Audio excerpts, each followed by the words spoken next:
Let's get it. 580 Sports Talk coming to you on a hump day. And if the Royals radio network was playing the closest to the pin challenge to start our show right on time, they aced it. Yeah, they did, man. They dropped it right on top of the pin just after 3:06, just like we're scheduled on a normal day. We are live and direct with 580 Sports Talk on 580 WIBW, FM 104.9, online at 580WIBW.com. And in video, in living color, on our YouTube channel, 580 Sports Talk, and on Facebook at WIBW News. Dan Lucero, Brendan Dworzinski, Spencer Dupuis, the crew today with Trenton Craxner, our producer-engineer, across the glass, following a much-needed Royals victory today, 4-1 over the Minnesota Twins, as the Royals once again avoid being swept. They are nails when it comes to not being swept. The other two games in this series, very bad. But today, Cole Reagans and company turned the series or the narrative around and make it a happy flight. Not a long one, but a happy one to Cincinnati, where the Royals will resume play after an off day tomorrow. A 3-game series coming up starting Friday night. We will talk some Royals baseball today. Cole Reagans really, really good today. Starting went deep, big dogs 8. You know how it goes.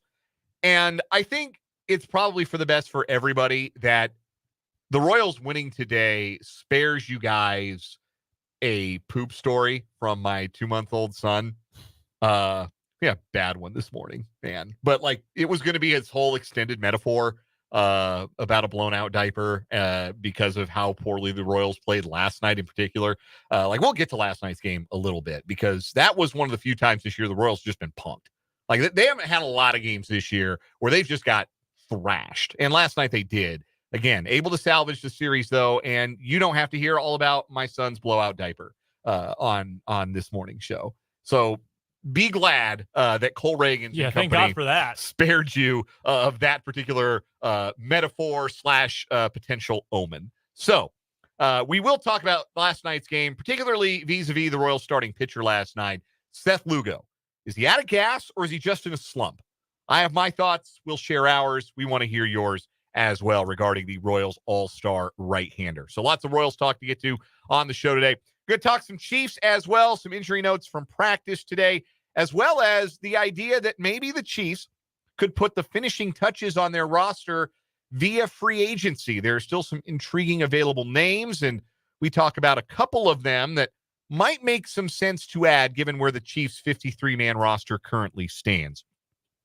We're also going to hear on our Mic'd Up segment today, hear from 4 different Chiefs assistant coaches. It was the assistant coaches day to speak to the media. Dave Tobe, Dave Merritt, Joe Cullen, Andy Heck. We're going to hear from all of them talking about some interesting stuff when we get to our Mic'd Up segment later on this hour. And, of course, we've got another training camp report with Mitch Holthus on the penultimate day of training camp in St. Joe. But it is not our penultimate training camp report. We will continue to have training camp reports throughout the preseason here on 580 Sports Talk. Mitch Holthus joins us, a courtesy of our friends at Hy-Vee and Azure Credit Union at 5:25 this afternoon. We'll also be joined today by Tim Fitzgerald to GoPowerCat.com for the Wildcat Wrap-Up. Get Fitz's thoughts on the happenings so far at K-State camp.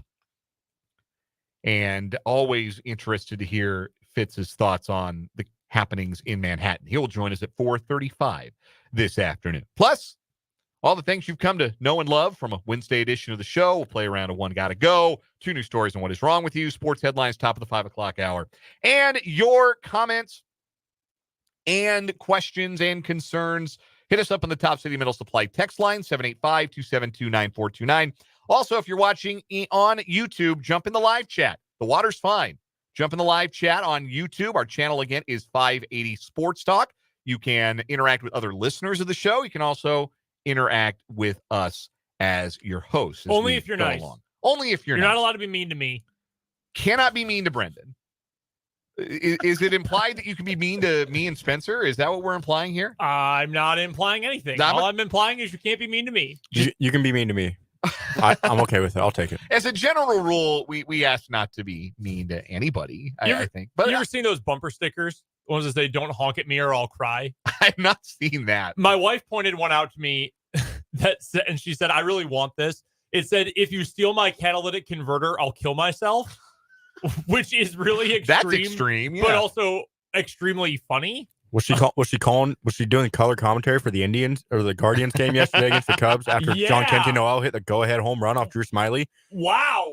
That was, if you didn't catch that, the color commentator for the Guardians, it's like Drew Smyly wants to kill himself after that. Yeah, you can't say that. I don't think that's true, but I don't know. Maybe he knows Drew Smyly better than me, but I don't know. So, yeah, don't be mean. Be nice. What was I had something. Oh, I was going to say, I've seen like the memes and the shirts to say like, if you're mean to me, this is who you're being mean to. And it's like a little kitten. Yeah. JB on YouTube says Brendan is going to get mad Missouri and K-State fans at him eventually. Well, yeah, that's probably true. I said nice things about Missouri football yesterday in the YouTube comments. I didn't like it, but I didn't mean it. That's fair. Luther Burden, why couldn't you have gone literally anywhere else? Anywhere except them and there.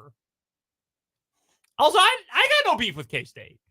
K-State fans have gotten mad at me a couple of times for things that weren't supposed to be like directly insulting to K-State. I had someone get upset at me on Twitter after they got no hit. You remember that in baseball late in the season? Where'd they play? Nebraska? And they got no hit late in the year. And I tweeted about it, and someone was like, "Oh, so you're only tweeting about the bad things about K-State?" It's like, well, I don't really follow college baseball, dude, but getting no hit in April is kind of a big deal. Getting no hit ever is a big deal. Yeah, it's like a very special thing to happen, and it wasn't great for a team that had postseason hopes. And they got to the postseason, and they had a good postseason. Yes. So get off my case. I have no beef with the Cats. Honest to God, I mean that. Again, YouTube Missouri fans, that's a different story. Right. That is a very different story. One that's probably best told off the air, given the language that would surely ensue. Yes. Again, the top email supply text line is 785-272-9429, and you can interact with us in the YouTube live comments. Royals win this afternoon, 4-1. Really encouraging outing for Cole Reagans. It looked like those 2 extra days of rest between his starts seemed to do him a lot of good. He had his best average fastball velocity today since his start against the Marlins in late June. He was getting to 97 and 98 a bit more often with the fastball. Struck out 8 in his 7 innings of work. Did allow the home run to Carlos Santana. Was a danger zone in the 5th inning when he allowed the bases to be loaded, but he got Jose Miranda to ground out to end that threat and had 2 more innings after that besides. Royals got their runs today from an RBI ground out from Kyle Isbell, a home run from Bobby Witt Jr. on a pitch that was over 4 feet in the air. It's the highest pitch that a Royals batter has homered off of since they started keeping track of that stuff in 2008. But of course he did. Yes. Of course he did that, because why wouldn't he? Of all the guys who you'd say, oh, man, he hit this crazy home run on a pitch out of the zone. Of course he did that. Yeah. That's just what he does. Yeah. Bobby Witt Jr. doing amazing things. It's just a theme of the season. Paul DeYoung with a home run as part of a 3-hit afternoon. Triple shy of the cycle. Hashtag triple shy. I'm beginning to think that we might see more Paul DeYoung and less Michael Garcia moving forward for the Royals. DeYoung seems to have found a role at third base. I think that's a more natural defensive position for him than second base. Mm-hmm. And I'm all for upgrading 2 spots, like third base and second base. Not so much second base, because Michael Massey has been good at times when he's been in the lineup. Yeah. But third base has been kind of a black hole offensively this year, unfortunately. Michael Garcia has never really gotten it rolling. And so with Hunter Renfroe suddenly in a deep slump, you've got to find ways to lengthen the lineup again, because Renfroe was that guy for a solid 2 months. He was your guy lengthening the lineup. I'd like to see more Paul DeYoung. And maybe it's less Michael Garcia. Maybe it's less Adam Frazier, but I don't know. Adam Frazier's the kind of guy that gets 3 hits in a game like he did today and then starts like every day for 2 weeks. Like he's that kind of manager's pet. Like I just get that vibe from him. He already started every game this series in a must-win series. And you know what he did before today? He had 1 hit and 8 at-bats before today. He has to have some type of incriminating photos of the Royals higher-ups or Matt Quatraro or something, because I don't get the fascination. There's no platoon advantage for DeYoung. He's not In fact, he's worse against lefties than he is against righties. Like, don't platoon Frazier into Young. Just play Paul DeJong. Paul DeJong has is like hitting 260 against righties, and Adam Frazier coming in today was hitting like 180. Lenny Dawson, our pal Lenny on the YouTube live comment, says the same thing. I want less Adam Frazier. Why isn't Paul DeJong in the lineup more often? I think he's got to be. He's up to 20 home runs on the season. You know how many other Royals have 20 home runs? It's just 2 guys. He's third on the team in home runs. All-stars, by the way. Yes. 2 guys who are all-stars. Like, you need that power. You need to be able to lengthen the lineup. And I think DeJong has earned those opportunities. Christopher throws out in the YouTube live chat that he and Garcia could platoon. It's unorthodox to have 2 guys batting for the same side of the plate, but DeJong has been booty against lefties this year. This is true, by the way. He's been really bad. I don't know what Garcia's numbers against lefties are, but I'm okay with the idea of doing that and not like Garrett Hampson playing a bunch against left-handers. If it's going to be Garcia, I think I could live with that. Let me see. I'm pulling up Garcia's splits. Yeah, he hits lefties slightly better than right-handers, but it's a distinction without a difference. 221 with a higher slug against lefties. 241 with a higher OBP against righties. So, yeah, I don't know. Like, the theory of Maikel Garcia is a lot more fun than like Maikel Garcia in practice. And also, he came up with the bases loaded today, and he swung at a pitch that was even higher than the one that Bobby Witt Jr. hit over the fence. And struck out. Which is not what you want. No, struck out on a 3-2 pitch against a guy, Trevor Richards, who could not find the strike zone with a map. Like, he could have had. He kept hopping him in. It was bad. That was bad at bat for Maikel Garcia. And look, Garcia was helpful in his appearance as a pinch runner. He stole 2 bases. He scored on Vinny Pasquantino's RBI double in the 7th off of Yohan Duran that took the lead from 3-1 to 4-1, gave the Royals a little bit more breathing room. He's not without his utilities. Maybe a late game defensive sub. I don't know. But like for me, Paul DeJong is an answer for this Royals team. I agree. They need to lengthen the lineup. Why'd you go get him if you're not going to try to maximize him, right? Right. Like, yeah, why do you go get him? Like, he'd be even playing every day for Chicago, which, I mean, I think you and 2 of your buddies now could play every day for Chicago. But, like, he had 18 home runs. Like, you go get a guy like that because he improves your team. Well, let him improve the team. Yeah, I mean, it's unfortunate that he's going to be nailed to the bench till next Tuesday while Adam Frazier starts all 3 games in Cincinnati. I'll be absolutely shocked if he starts on Saturday or Friday again, and Saturday for that matter. I mean, I don't get it. Like you said, like he was good today. He was the reason they scored their first run. He drove in their 3rd run. You know, he was all over the place today. I don't get it. Adam Frazier finally had a good day. Unfortunately, that doesn't help my agenda, but at least he helped the team win, and I can be happy about that. Can I bring up something about Cole Reagans real quick? Yes, please. So you mentioned gave up the home run to Santana. That's a bummer. That was the one. Hung a changeup. Yeah, it happens. It's a mistake. It is what it is. And then got into that bases loaded jam in the 5th inning, but the Twins weren't able to get anything out of it. It was bases loaded with 2 outs. Do you know how many times opponents have loaded the bait? How many plate appearances with the bases loaded opponents have had against Cole Reagans this year? I do not. After today, 6. All season. 6 the entire year. Do you know what their batting average, opponent's batting average with the bases loaded against Cole Reagans is? Is it 0? 0. 0 for 6 now on the season. 0 for 6. 1 run. Is this earned or unearned? Either way, 1 run has scored in those situations. Batters are 0 for 6. And he had a guy that was 571 with 5 grand slams already in his career at the plate with the bases loaded today. It was like Barry Bonds at the plate, legitimately with the bases loaded. That was the biggest out of the game. That won the Royals the game today. Yeah, and you know it's interesting too because it's a small sample size. It's 6 at bats, but Reagans has actually had some struggles with the bases filled up, like in counts with 2 batters on, whether it's first and second, first and third, or second and third. Opponents are batting over 300 against him this season, which is not great. So with nobody on, he's been dominant. He's been actually fantastic. He's holding batters to under 200 as their collective batting average against him with nobody on this year. Batters with guys on, or with multiple guys on, it has been a scarier situation, which, I mean, makes sense. You're in a more pressure-packed situation. So to be so good with the bases loaded, to get out of that jam, that's that mental toughness I think you were talking about a little bit yesterday, Dan, and that's why he's your ace. That is why he is still and not to discredit the year that Seth Lugo has had, but that is still why Cole Reagans is that guy and is your number one starter. It was a stoppers outing, and that's what you need. You need your best guy to be the stopper, the losing streak stopper, the sweep stopper, the guy who you hand the ball to, and what's the old cliche in baseball is momentum's only as good as your next day's starting pitcher. Well, they got beat by 10 runs last night, but they came into today with momentum because they handed the ball to Cole Reagans. And it was great to see Reagans' velocity return, and hopefully that's a sign of things to come. Hopefully those 2 extra days off between starts for him. So he was on 6 days rest compared to the normal 4 days rest.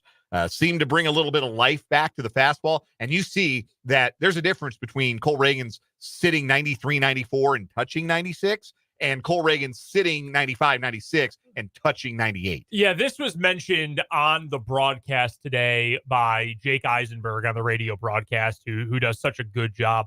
The last time that Cole Reagans' average fastball velocity was as high as it was today, you've got to go all the way back to June 24th against the Marlins, a 4-1 Royals win. Quality start, 6 innings, just 1 run allowed, 3 walks in that game, struck out 11.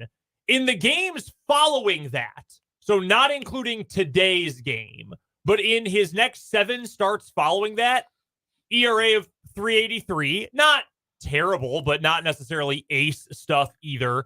Had given up an on base of nearly 300. I mean, he had been okay, but he had not been great. Today, he was great. He was absolutely fantastic today. 1 jam, 1 mistake. Other than that, gave you 7 beautiful innings. Got the ERA down to 3.18. It's not out of the realm of possibility he gets that under 3 before the season ends. No, I don't think it is at all. And especially if he can, again, maintain that velocity, because Cole Reagans with diminished velocity is still a very good pitcher. He knows how to pitch. He's not a velocity merchant. Like, he can work with his off-speed stuff. His changeup is such a weapon to right-handers that I still feel confident in Cole Reagans to give you a good start every time he's out on the mound. But when he's throwing like that, like, you could tell 2 innings in that this had a chance to be a pretty special outing for Cole Reagans. And had he not hung the 1 changeup to Carlos Santana, it would have been a shutout ball for him through 7 innings. Struck out 8. Really, really strong stuff from Cole. We were going through the numbers the other day, or I guess it was yesterday on the show, about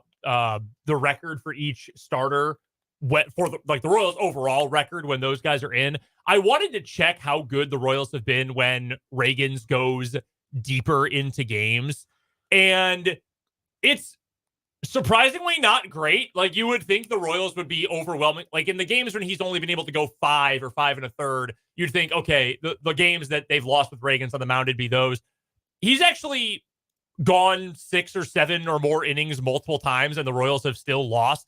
And doesn't get a lot of run support typically. No, which is shocking. So you're in a situation where you almost have to be close to perfect, and, well, he was today. Awesome game. I cannot say enough about how good he was today. And as hard as we were on Matt Cottrell last week for some of his bullpen decisions, I tip my cap to him for using Lucas Erceg for the 4-out save today, conscious of the fact they got the day off tomorrow, can reset the whole bullpen. Started that 8th inning with Sam Long against some left-handers, but was able to go to Erceg in the big spot. Erceg got the out to strand 2, leave the tying run at the plate in the 8th, and then dominated the 9th. Had to walk the line pretty carefully and tread carefully, too, because Erceg had been up first. He was getting Erceg warm.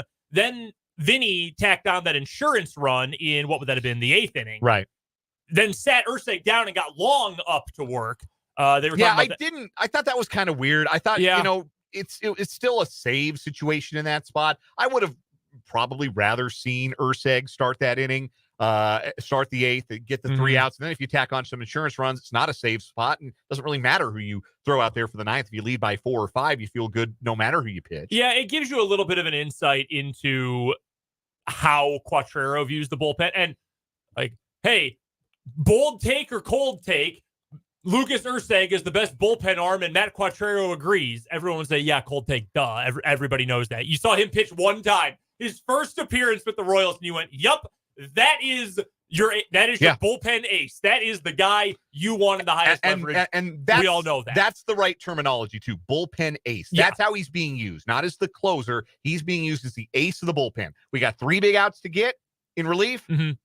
we got a big out to get in an inning with runners on, it's going to be Lucas Erceg. And Jake said, again, this was on the radio broadcast today, said, well, you might ask, well, why is Sam Long coming up when you've got 3 righties in a row coming up in this next half inning for the Twins? Well, he's got good reverse splits this year. He's been a reverse split guy effectively. That's why you go to Long there. To me, the fact that you started with Erceg, then went to Long, that tells me if you're going to use Lucas Erceg, assuming it's not a game where you just have to get him work like Duran today, you decide, okay, we are going to make sure we put him in the highest leverage spot possible versus Sam Long, 3-run game, you're not out of the woods, but it's late enough in the contest. You got that insurance. You're a little bit more comfortable saying we can live with Long here and go to Erceg later, break glass in case of emergency there. I think it gave us a little bit of a glimpse into how Matt Quattrero views the pecking order in this bullpen.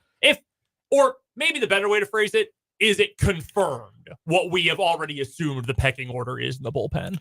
So a good win for the Royals today. It ensures that they will still be in playoff position heading to Cincinnati. They go to within a game and a half of Minnesota for the second wild card spot. They're right now a game and a half up on Houston and a game and a half up on Boston. Boston plays later against Texas. Houston plays later at Tampa Bay. And actually, Houston leads their division, so my mistake. Seattle is at throw them Detroit. out at Seattle. They're 2.5 up on Seattle and a game and a half up on Boston for playoffs. Seattle position. got beat by 2 touchdowns last night, or was that Monday? I don't No, remember. that was last night. Okay. Yeah. Seth Kirby got beat up pretty good. Or not Ter- Seth, Ter- Ter- George Kirby. Tarek Skubal threw a gem last night. I just want to throw out Cole Reagans is 26 strikeouts away from 200 this year, and he is striking out 10.69 or 7.9 per 9 innings right now, which would be the best ever for the Royals. That tops like Zach Greinke when he won the Cy Young Award per 9 innings for strikeouts. That's crazy. Can you recall the last Royal to strike out 200 in a season? You probably can. Saberhagen? No. More recently than that. Saberhagen never did it, in fact. Did Danny Duffy when he had No, he did not. His career high was 188 in 2016. Oh. Don't think too hard. You just said his name. It is Zach Greinke It in 07 or whatever year that was. Yeah. 09, The Cy Young year, Greinke struck out 242. The single season record for the Royals is Denny Leonard, 244 back in 1977. The 2 other Royals, there's only been 4 Royals in history to strike out 200 guys in a season. The other 2 are Kevin Appier in 1996, and this one's for the old timers. Bob Johnson in 1970, his only year as a Royal, struck out 206 batters in 214 How innings. about that? Real quick, I know we have to get to a break here. May I say one thing about Bobby Witt Jr.? You may, yes. Because he had another 2 hits today, including that crazy home run. Since starting this window on June 29th, okay, you got to go back to June 29th. That was actually a Royals loss. But since that date, Bobby Witt Jr. has 19 strikeouts, or he has struck out 19 times. He has 20 multi-hit games in that stretch.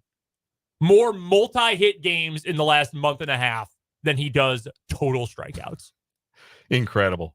Yeah, he's been absolutely magnificent. For the record, in that stretch, I guess I don't have today's numbers in there, but he's batting over 430 in that time period. Wow. So a lot of good stuff today, but it was still not a very good trip to the Twin Cities. And now there's some concern about the all-star Seth Lugo. We're going to discuss that when we come back on the other side of our first break here in the Kansas Drive to Zero studios on this edition of 580 Sports Talk.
3:32 on 580 Sports Talk. We're just getting started. Dan, Brendan, Spencer, Trenton. Royals winners this afternoon, 4-1, dropping the series 2 out of 3 against the Twins. Mark asks a very fair question in the YouTube comments. Can we blame Spencer for the Royals losing last night? Fair point. Fair. Welcome to the I'll show, take it. Spence. I will take it. I did say You were it. extremely I was confident. extremely confident. And, I didn't even, I will admit this. I didn't watch a single second. I was following along, and I was like, you know what? I've got other things to do, and I don't want to disappoint myself. Yeah, other things to do than watch the Kansas City Royals. Yeah, I had to hear, Last night. It was your girlfriend's first day of school, right? Yeah, your so girlfriend is a teacher. I had to hear a lot of those rants. Yes, you had to listen to the stories. Oh, 100% understand. Yes. That is definitely taking precedence. As somebody who is married to a teacher, trust me, I get it. Anyhow, what you missed last night, and anybody who did not follow along with the 13-3 drubbing the Royals took last night, was a dud of an outing for Seth Lugo. That was the first time all year I thought Lugo was bad. Like, there have been times where he hasn't had real good outings. He's gotten hit around a little bit, like Boston hit him around a couple of times. But last night was the first night that I just thought he wasn't any good. And you start to ask the question now, because after last night's outing, Seth Lugo is up to a career-high 159 2/3 innings pitched. And we have a texter in the Top Email Supply text line from the 785 who messages us to say, I texted earlier this year that Seth Lugo's never been a full-season, full-time starter. I said that his spin rate, which I believe is the highest in baseball, would hurt his arm. I think his elbow and forearm are tiring out. So this is the question. Is Lugo on fumes, or is he just in a funk and maybe regressing to the mean a little bit? And last night, watching Seth Lugo, I didn't think I was watching a pitcher. Like, when you watch Cole Reagans, you can see that, like, the numbers on the screen when he throws the fastball are lower than they were in May and June. Like, you can see that. You can see that as his workload has increased to a career high level, he's lost a little steam on the fastball. Seth Lugo hasn't. Like, you go and you look at his baseball savant page, and you look at all the graphs. Everything looks about the same. The velocity's not down.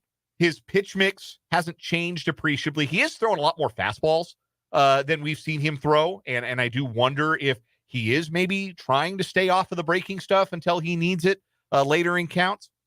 The spin rate, as you bring up, and texter, and rightly so, he has elite spin, particularly on his curveball.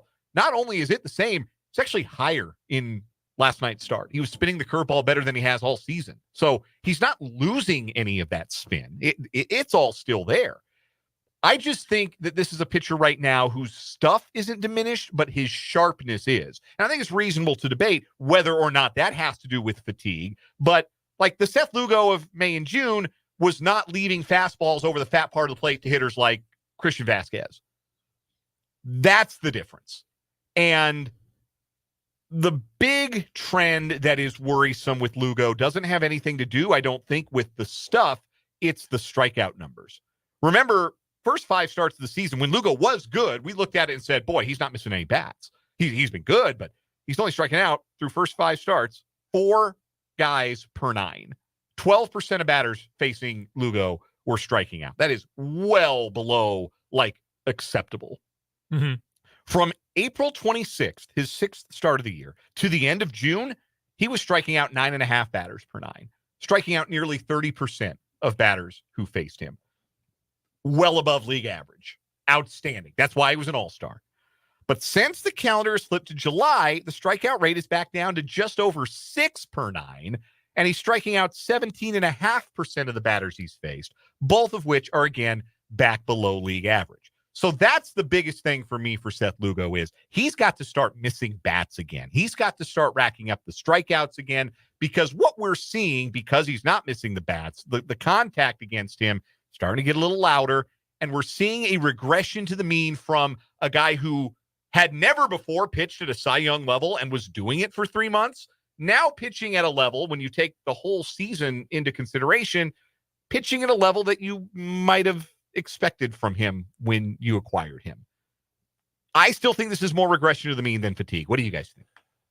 I think personally it is a mixture of both, because I think the other thing you have to sort of take into account here is do you approach the game a little bit differently because you are fatigued, even if it is not showing up in the actual production? Like, does it take more out of you if you're Seth Lugo to get that same level of production, the same level of spin, the same sort of velocity on your fastball? Is that something that you've got to adjust for? I think I don't think you can just hand wave the fact that he's going to end up throwing way more innings than he's ever thrown before. And it's not even the fact that he's going to finish the year at, 159 innings and, you went past that number. No, I mean, he passed that number at the start of August. There's a lot of baseball left. He has thrown more innings and in a more condensed period of time than he has ever thrown before, which I do think is something that is worth noting. He's not getting much swing and miss at all. For comparison's sake, Cole Reagan's right now, who we know has really good stuff and a really good heater, 15% on the season, swinging strike rate. That was going into today. 10%, I believe it is, for Seth Lugo. And recently it has been right around that same number, if not slightly below that. I mean, he's just not getting guys to miss a whole lot right now, which plays into what you're talking about with the strikeout rate. So I think it's a little of column A, little of column B. I think it is absolutely regression to the mean that was expected because you're just not expecting or would not plan to see a guy with that kind of profile pitch this well for as long as he did or for even a whole season. But I also don't think it'd be fair to just say, it's not tiredness, it's just regression, because this is a lot. This is a lot on a pitcher who, by the way, is 34. Like, it's not like he's 27, right? And he's got a younger arm. I mean, he's pitched a lot. He's 34 years old. He's not super young. I think it's fair to say that he's been worn down at least a little bit. Also, just to take one last look at a couple of the stats here.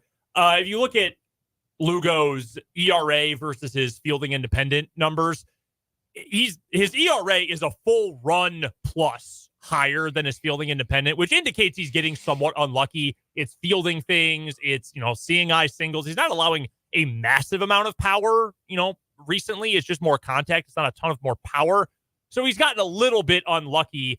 I think in there, that discrepancy between fielding independent and his actual ERA is where you're probably seeing the difference between being a little bit worn out and just regressing to the mean. That's where I think, statistically speaking, you notice the gap. And I think that explains, from that perspective anyway, sort of the relationship between the two concerns. I think, too, the fact that he is 34 might have to do with the reason that they aren't necessarily watching his innings as a younger pitcher.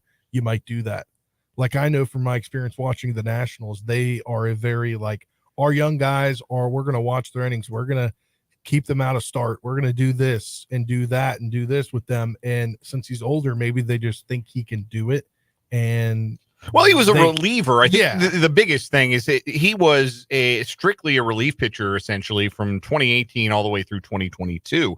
And this is just year 2 of his conversion to being a full-time starter. He's going to make his 26th start his next time out. That will match the number of starts he made last season with San Diego. So, yeah, it's a pitcher that it's not just that it's an increase in innings, a career high in innings. It's the fact that it's only the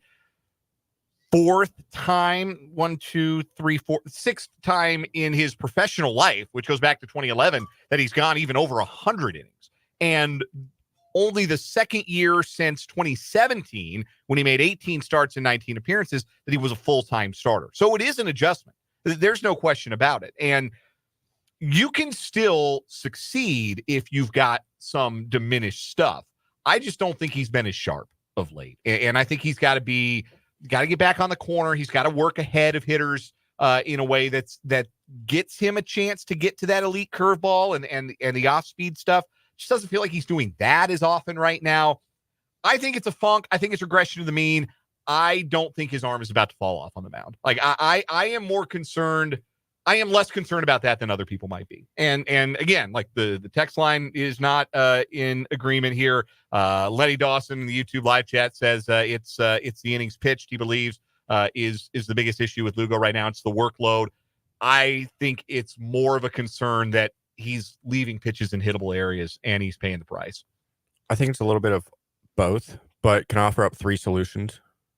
or possible solutions. Sure. One, you go to a 6-man rotation, call up Alec Marsh, That's what I or Daniel Lynch IV, who's looked great the last month because I have their logs pulled up from AAA. They both.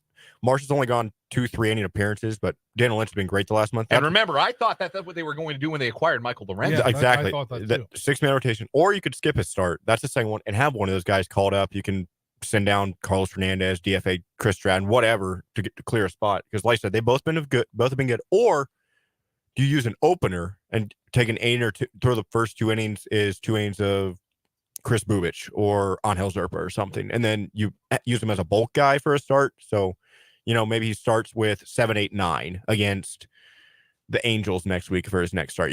Those are 3 solutions I think they could go down to help Lugo get back to form. The one other thing I would like to add, though, is, okay, you're right. Like, he's not hitting the zones. He's not getting the strikeout stuff. Totally fair. Why? Like, that's sometimes you're not sharp. Sometimes you just it's a game of inches. Sometimes you're just not sharp. Sometimes you miss your spots. But what's the difference between sometimes you're not sharp and then you have 7 consecutive starts where you are a bottom 30% of MLB pitcher? If we get there, then that will be a problem. But really, there's not a lot of starters who are throwing a 5.35 ERA over a 2-month stretch. Is my point. I don't disagree with your general point, but I think there is reason to dive into why did we suddenly go from this dude's unhittable to what? That's what I want to know. Mm-hmm. And I'm not saying I'm not saying it's necessarily tiredness. I'm not necessarily saying he's not mentally focused or whatever. It could be any number of things, but I would like to find the underlying reason why that sharpness hasn't been there. That's a question that Seth Lugo needs to answer next time he takes the ball, whatever form or fashion. And the Royals really need him to answer that. We'll take a break, come back, and get mic'd up with Chiefs assistant coaches on the other side of this timeout here on 580 Sports Talk.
It was Assistant Coaches Day up in St. Joe at Chiefs training camp. A host of assistant coaches met with the media on the second to last day of training camp up at Missouri Western State University. We're going to hear from a couple of them here on today's edition of Mic'd Up. We're going to start with special teams coach Dave Tobe, who discussed what went wrong in kickoff coverage in the preseason opener against Jacksonville. Too aggressive. We were running, you got to go down. It's way different now. Like you got to go down there and build a wall, kind of build a wall just like a defense would. It's the same thing. You can't afford to have two guys running, one guy running right, one guy running left, because that thing will pop you.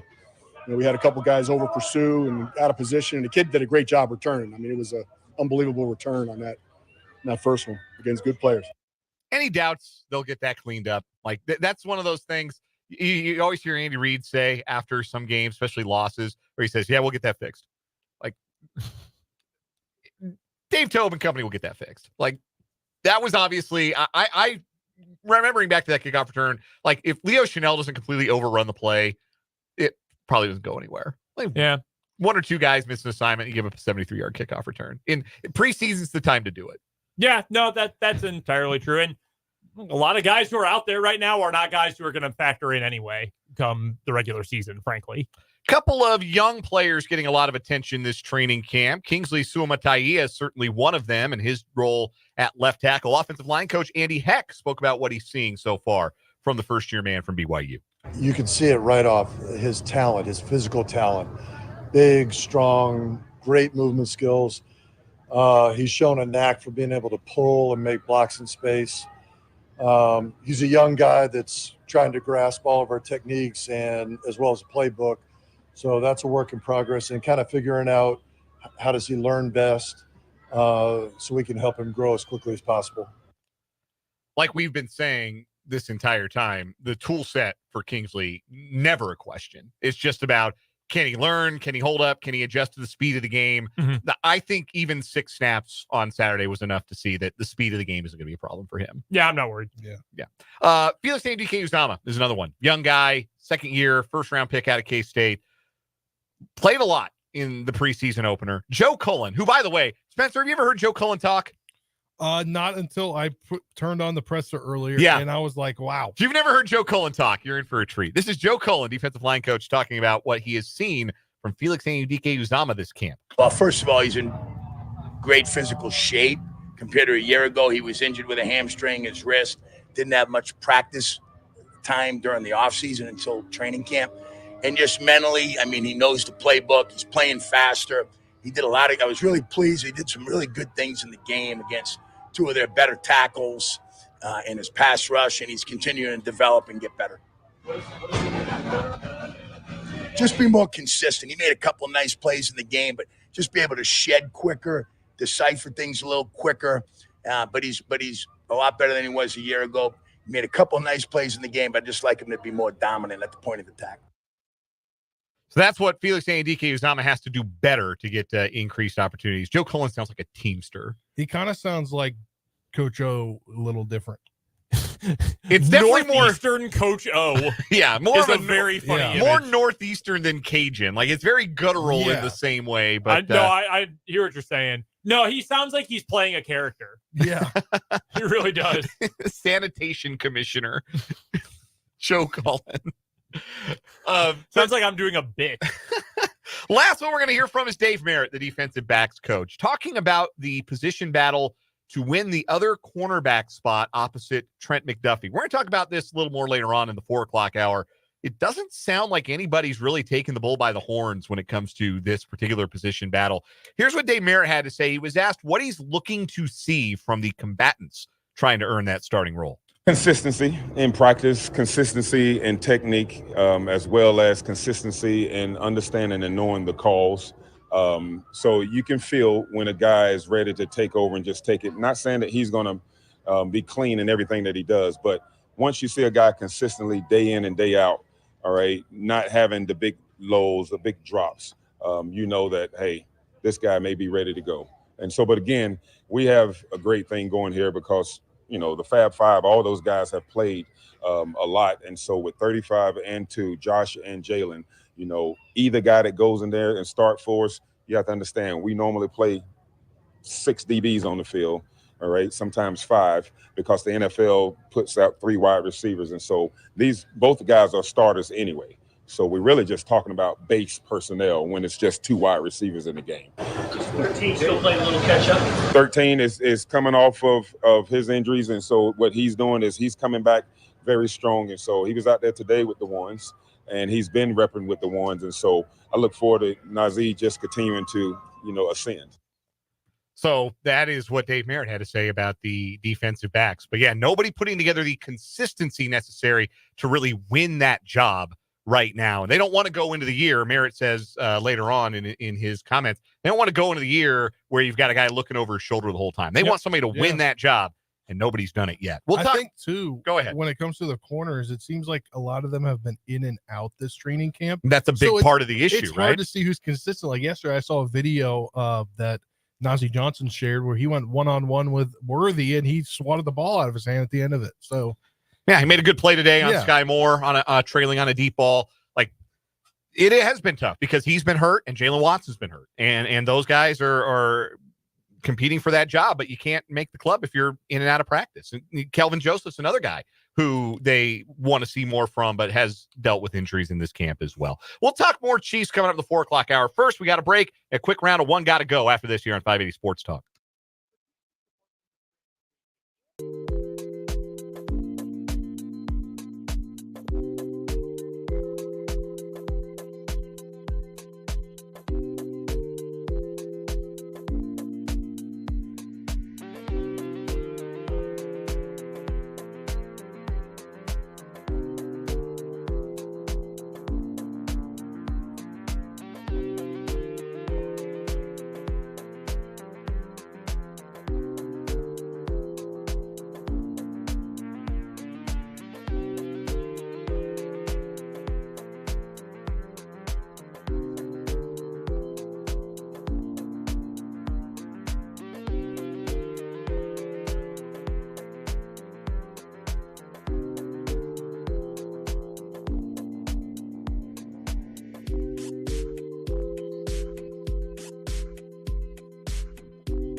Quick round of one got to go here as we wrap up hour number one of 580 Sports Talk. In a best of three wild card round series, can only start three starting pitchers. That means for the Royals, Cole Reagans, Seth Lugo, Michael Wacha, Brady Singer, one of those can't start a wild card round game. One got to go. Who is it? Singer. I know he's been good this year, man. I know, but I'm not kicking Reagans out. I'm not kicking Lugo out, even though he's struggled. And Wacha's been there before. Yeah. That's the tiebreaker for me. Everything that Brendan said is exactly what I would say. Yes, Brady Singer, bullpen man. I think that's probably right. Unless you got like a right-handed heavy lineup, which again, that doesn't look like that's going to be the case, given the possible opponents that the Royals could play. Anyway, yeah, I'm with you guys. It would probably have to be Singer. It'd be a tough call, but yeah, I think you'd have to do it with him. All right, one got to go for me. Not in the sports realm here. Tragic news from the sweets world today. Wally Amos, you might know him as Famous Amos, passed away at the age of 88. Absolute cookie legend. Yes. So I've got three options for you. One's got to go. Brand name chocolate chip cookies. Famous Amos, Chips Ahoy, or Keebler. Keebler. Yeah, Keebler gone. I love the chewy Chips Ahoy. Those are good. My I like dad the chunky. I like the chunky Chips Ahoy. Those are good. I'll get rid of Keebler as well. If I threw grandma's in there, the big ones you get from the vending machine. No, those are sick. Oh, so you're still kicking out Keebler? Yeah, absolutely. Okay. Yeah, grandma's batting 1,000. I don't think I've ever had a Keebler chocolate chip cookie. Really? I've had Keebler, the little, I'm talking about the. Where do you stand on Miss Fields? Oh, Mrs. Fields can absolutely get it all these years later. Absolutely. I was asking about her cookies. Yeah, me too. Exactly what I was saying. No, Mrs. Fields goes crazy. The problem with Mrs. Fields is like every single location they have is like, oh yeah, by the way, there's 18 rats living under the oven. Like, sorry about that. But it's just delicious. Semi-sweet chocolate chip or Mrs. Fields M&M cookie, never lost. Mrs. Never Fields. lost. That was a highlight of going to the Aurora Mall when I was a kid. Was the Mrs. Fields cookies. Literally the only way my mom could get me to go to the mall when I was a kid. Coming up at the 4 o'clock hour, we are talking Chiefs. Could they add to their roster via free agency? Plus, what is wrong with you? And Tim Fitzgerald from GoPowerCat.com from the Kansas Drive to Zero studio on 580 Sports Talk.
Let's get it. Hour number 2 of 580 Sports Talk on this Wednesday afternoon. Happy to be with you. Happy that you are with us on 580 WIBW, FM 104.9, online at 580WIBW.com, and on our video stream. You can catch us on Facebook on our page WIBW News, and you can catch us on YouTube on our YouTube channel, 580 Sports Talk. Subscribe today, watch live, and hang out in the YouTube live chat. Great way to interact with fellow listeners and your hosts. You can also watch archived editions of the show as well and get notified when we go live. Like today, we had a Royals game during the day, so you didn't maybe know, oh, wait, when are they going to be on? And we were on at the same time we were always going to be on. We were on at 3:06. But, you know, maybe the game gone long. You would have been still notified if we had gone on any later than that. So lots of benefits to subscribing to 580 Sports Talk. Plus, you get to feel cool. You get to feel like you're part of the cool kids. Yeah, and you can avoid me being really sad. Imagine making me sad. Can you imagine that? Can you even comprehend that? Brendan, are you going through something right now, man? Like, because every day of my life, man. You started the show with "Don't be mean to me," and hour number 2 we're opening with "Don't make Brendan sad." Like, I'm just saying, like, if you want to make someone sad, that sounds kind of, psychotic, but that's fine. That's right. If you want to steer into that, that is totally fine. To each your own. So we have got yeah, exactly. We're into that kind of thing. Go for it. We've got lots more great stuff to come on this edition of 580 Sports Talk. Tim Fitzgerald of GoPowerCat.com is going to join us at the bottom of this hour for the Wildcat Wrap-Up. Coming up at 5:25, Mitch Holthus, the voice of the Chiefs, for another training camp report, talking about the most underrated player on the entire Chiefs roster. Who is that? You'll have to wait around to find out. Well, one thing that I'm excited to ask Fitz about, one of his coworkers over at 24/7 Sports wrote a piece about decommitments in college football and changes that the new coaching calendar has made on high school recruiting and just how the landscape of college football has kind of changed high school recruiting. Between KU and K-State, do you know how many decommits the two programs had combined in the last recruiting cycle? KU and K-State? KU and K-State combined. Gosh, I'm hard-pressed to remember any off the top of my head. 0. Because there weren't any. Not a single one. Iowa State as well. And, I mean, Iowa State's been good. KU is obviously on the upswing. K-State is, we know how good K-State has been. Those three programs are so similar. So similar. Differences, in terms of how they've gotten exactly to where they are. But in terms of retaining the guys they have, being selective with some of the NIL payout stuff, being intentional about team building, so similar. And it's worked because the recruiting for all three remains really good. KU has had a shorter track record of that. But the fact that you're able to keep all those guys, that is a really big deal. Dudes aren't backing out. It's the consistency. It is the continuity with coaching staff. So I'm excited to see or hear what Fitz has to say about that and how K-State has been able to keep all those guys committed. That's really impressive. Yeah. No kids decommitting for an entire cycle is wild. Yeah, you get them in-house, you keep them in-house. It's really hard to do, especially because kids commit earlier and earlier now.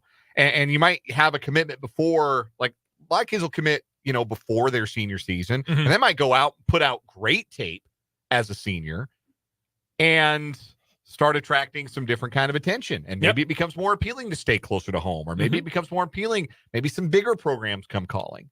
And for Kansas State and Kansas and Iowa State in this scenario, but any program to be able to build the kind of relationships where the kids that commit to you keep their word, that does. It says a lot, not just about your staff, I think, but it says a lot about the kids that you're recruiting. I am not trying to dunk on a college kid because I think people who do that are weird, but I will say the last kid to decommit from KU, I don't know who it is off the top of my head for K-State, Kason Wiseman, quarterback from Colorado originally. He was committed to KU for a while. Then Dion came calling. And Lance Leipold said, hey, look, we want you here. Your spot is here. If you go take that visit to Colorado, your spot's not here. Like, we do commitments here. Mm-hmm. And Kason Wiseman backed out and transferred to Colorado, totally within his rights. Made it 1 year. He is now at Florida Atlantic. Would you rather be playing in the Big 12 or playing at Florida Atlantic? I would rather be playing in the Big 12. Would you rather play for Lance Leipold or not Lance Leipold? Who is Coach Fleur Atlanta these days? Oh gosh, don't tell me. Oh, it's really funny. It's really funny. No, it's not Butch. No. No, but you're barking up the right tree. You are not that far I did off. not realize he was their coach. Same era, same color. No. Oh my God, John Malkovich? No. You're. I was kidding with that guess. Orange, same era. Yeah. Knows a lot about the Big 12. Tell me. Tom Herman. Ah! Came to me. You know who's on staff? Tom Herman. You know who his wide receivers coach is? I do not. It's good old David Beatty. That's funny. We need KU. I bet Tom Herman loves living in Boca, and he can win 9 games a year in that gig and just chill. Based on what we heard about Tom Herman in Austin, I bet you he loves Boca. By the by, KU just this week mutually agreed to end a contract with Stephen F. Austin for next year. FCS Stephen F. Austin from the Southland was scheduled to come to KU. Both sides mutually agreed to break that off. KU has an open week next season. Get me David Beatty. And if it's not going to be his head on a pike, I want I'm not going to swear. I want his backside on that opposing sideline at David Booth, Kansas Memorial Stadium. I need it. I need to have it. Bring him to me. Being mean to Brendan? No. Being mean to David Beatty? Yes. Forever. Because he was mean to me. And now you have to feel my wrath, Dave. Unblock me on Twitter, you coward. He did. He blocked you on Twitter. You deserved it. You had it coming. Oh, yeah. Yeah, that's probably true. You deserved it. 100%. We're going to What Is Wrong With You later this hour. Brendan might be our leader in the clubhouse today, going after David Beatty's neck like this. It's you have Lance Leipold now. Things are better. That's true. You have to have stuff that sucks to enjoy the stuff that's cool. I think Beavis said that. Meet me at the Mass Street Jeffersons. I know you like to go there, Dave. Do you know who's on the staff at FAU as their executive director of player engagement? That is not common Charlie knowledge. Strong. Chris Carter. Like the one who all he does is score touchdowns? The Fall Guy? Looks like Chris Carter. Yeah, that's Chris Carter, all right. Yeah. He's not on TV anymore, is he? That's a hell of a staff Tom Herman's got brewing down there in Boca. Let's talk some Chiefs, shall we? Chiefs wrapping up training camp in St. Joe tomorrow. We were talking about the roster projections from Nate Taylor yesterday and discussing that there's still some positions that are question marks for the Chiefs going into this 2024 season. Braden Holisek at arrowheadaddict.com, which is a fan-sided site, put out a piece a couple of days ago about free agents who could be finishing roster touches for the Chiefs. The Chiefs, according to Nate Taylor's piece in The Athletic, have just over $17 million in cap room right now, right this second. If they wanted to add a street free agent, they have the room to do it. I am available. I am available for the vet minimum. Yeah, you'll play for the league. I don't think you qualify for the vet minimum, but the league minimum, yes. Yeah, $420K or whatever. Yes, Yeah. I will take it. So there are 3 names on this list at 3 different positions. And I'm going to skip the first one because I don't think Justin Simmons makes a lot of sense, because I think that the Chiefs are going young at the safety spot. Brian Cook missed practice again today. He's dealing with some personal reasons that he has been away from the team. But nobody. I think his wife had a. Yes, it's baby. Yeah, baby. Yes. Those are the personal reasons. Yeah. Dealing with baby is what he is dealing with. Tested positive for baby. Tested positive for being a new dad. So Brian Cook, they're not thinking that's going to be a long absence. Obviously, he'll be back. They've got him. They've got Justin Reed. They drafted Jaden Hicks. Those being your first 3 safeties, I think you're in really, really good shape. I don't think that's a room that needs an upgrade, particularly with how comfortable Hicks looked in his first preseason game and how much he's going to contribute on special teams. I don't think you need a veteran safety on this roster. What about following the Kansas City Chiefs under Brett Veach would make you believe they will sign a 30-plus-year-old safety? Hey, nothing. No. Every team has that. Every team has a position or two, or it's like, oh, for the Packers, for my team, it's wide receivers. I was like, they got to get a big name. No, that's not what they do. If you've ever followed this team, you know that's not what they do. For the Chiefs, look at what Brett Veach has done in the secondary. Dudes over 30, especially at safety, are not in the cards. Justin Simmons is going to turn 31 in week 9 this year. That not a Chief. Also, he's gotten some real interest from other teams. The word that I mean, this isn't like I have sources. This is like I've perused message boards and come to this conclusion. It sounds like he just wants a lot of money. And frankly, I don't blame him. He's a good player. He worked out for the Saints, left without a deal. Worked out for the Falcons, left Atlanta without a deal. Reportedly, the Ravens have some interest. I know they lost some safeties this past offseason. I think that makes some sense. That would definitely make some sense. I think Justin Simmons has some good football left. I just don't think that it makes a lot of sense for the Chiefs. Never been a first-team All-Pro. He's been second-team All-Pro 4 times. The only upside for the Chiefs to sign Justin Simmons is that Justin Simmons then could not intercept a pass from Patrick Mahomes. I saw someone say that the other day, and I thought, I don't think it's that many. No, it's actually, I think it's 5. It's 5. Yeah, that's a lot. It is 5. He has intercepted Patrick Mahomes 5 times. Like, yeah, you sign him just so he doesn't get his yearly lick off of Patrick Mahomes. Yeah.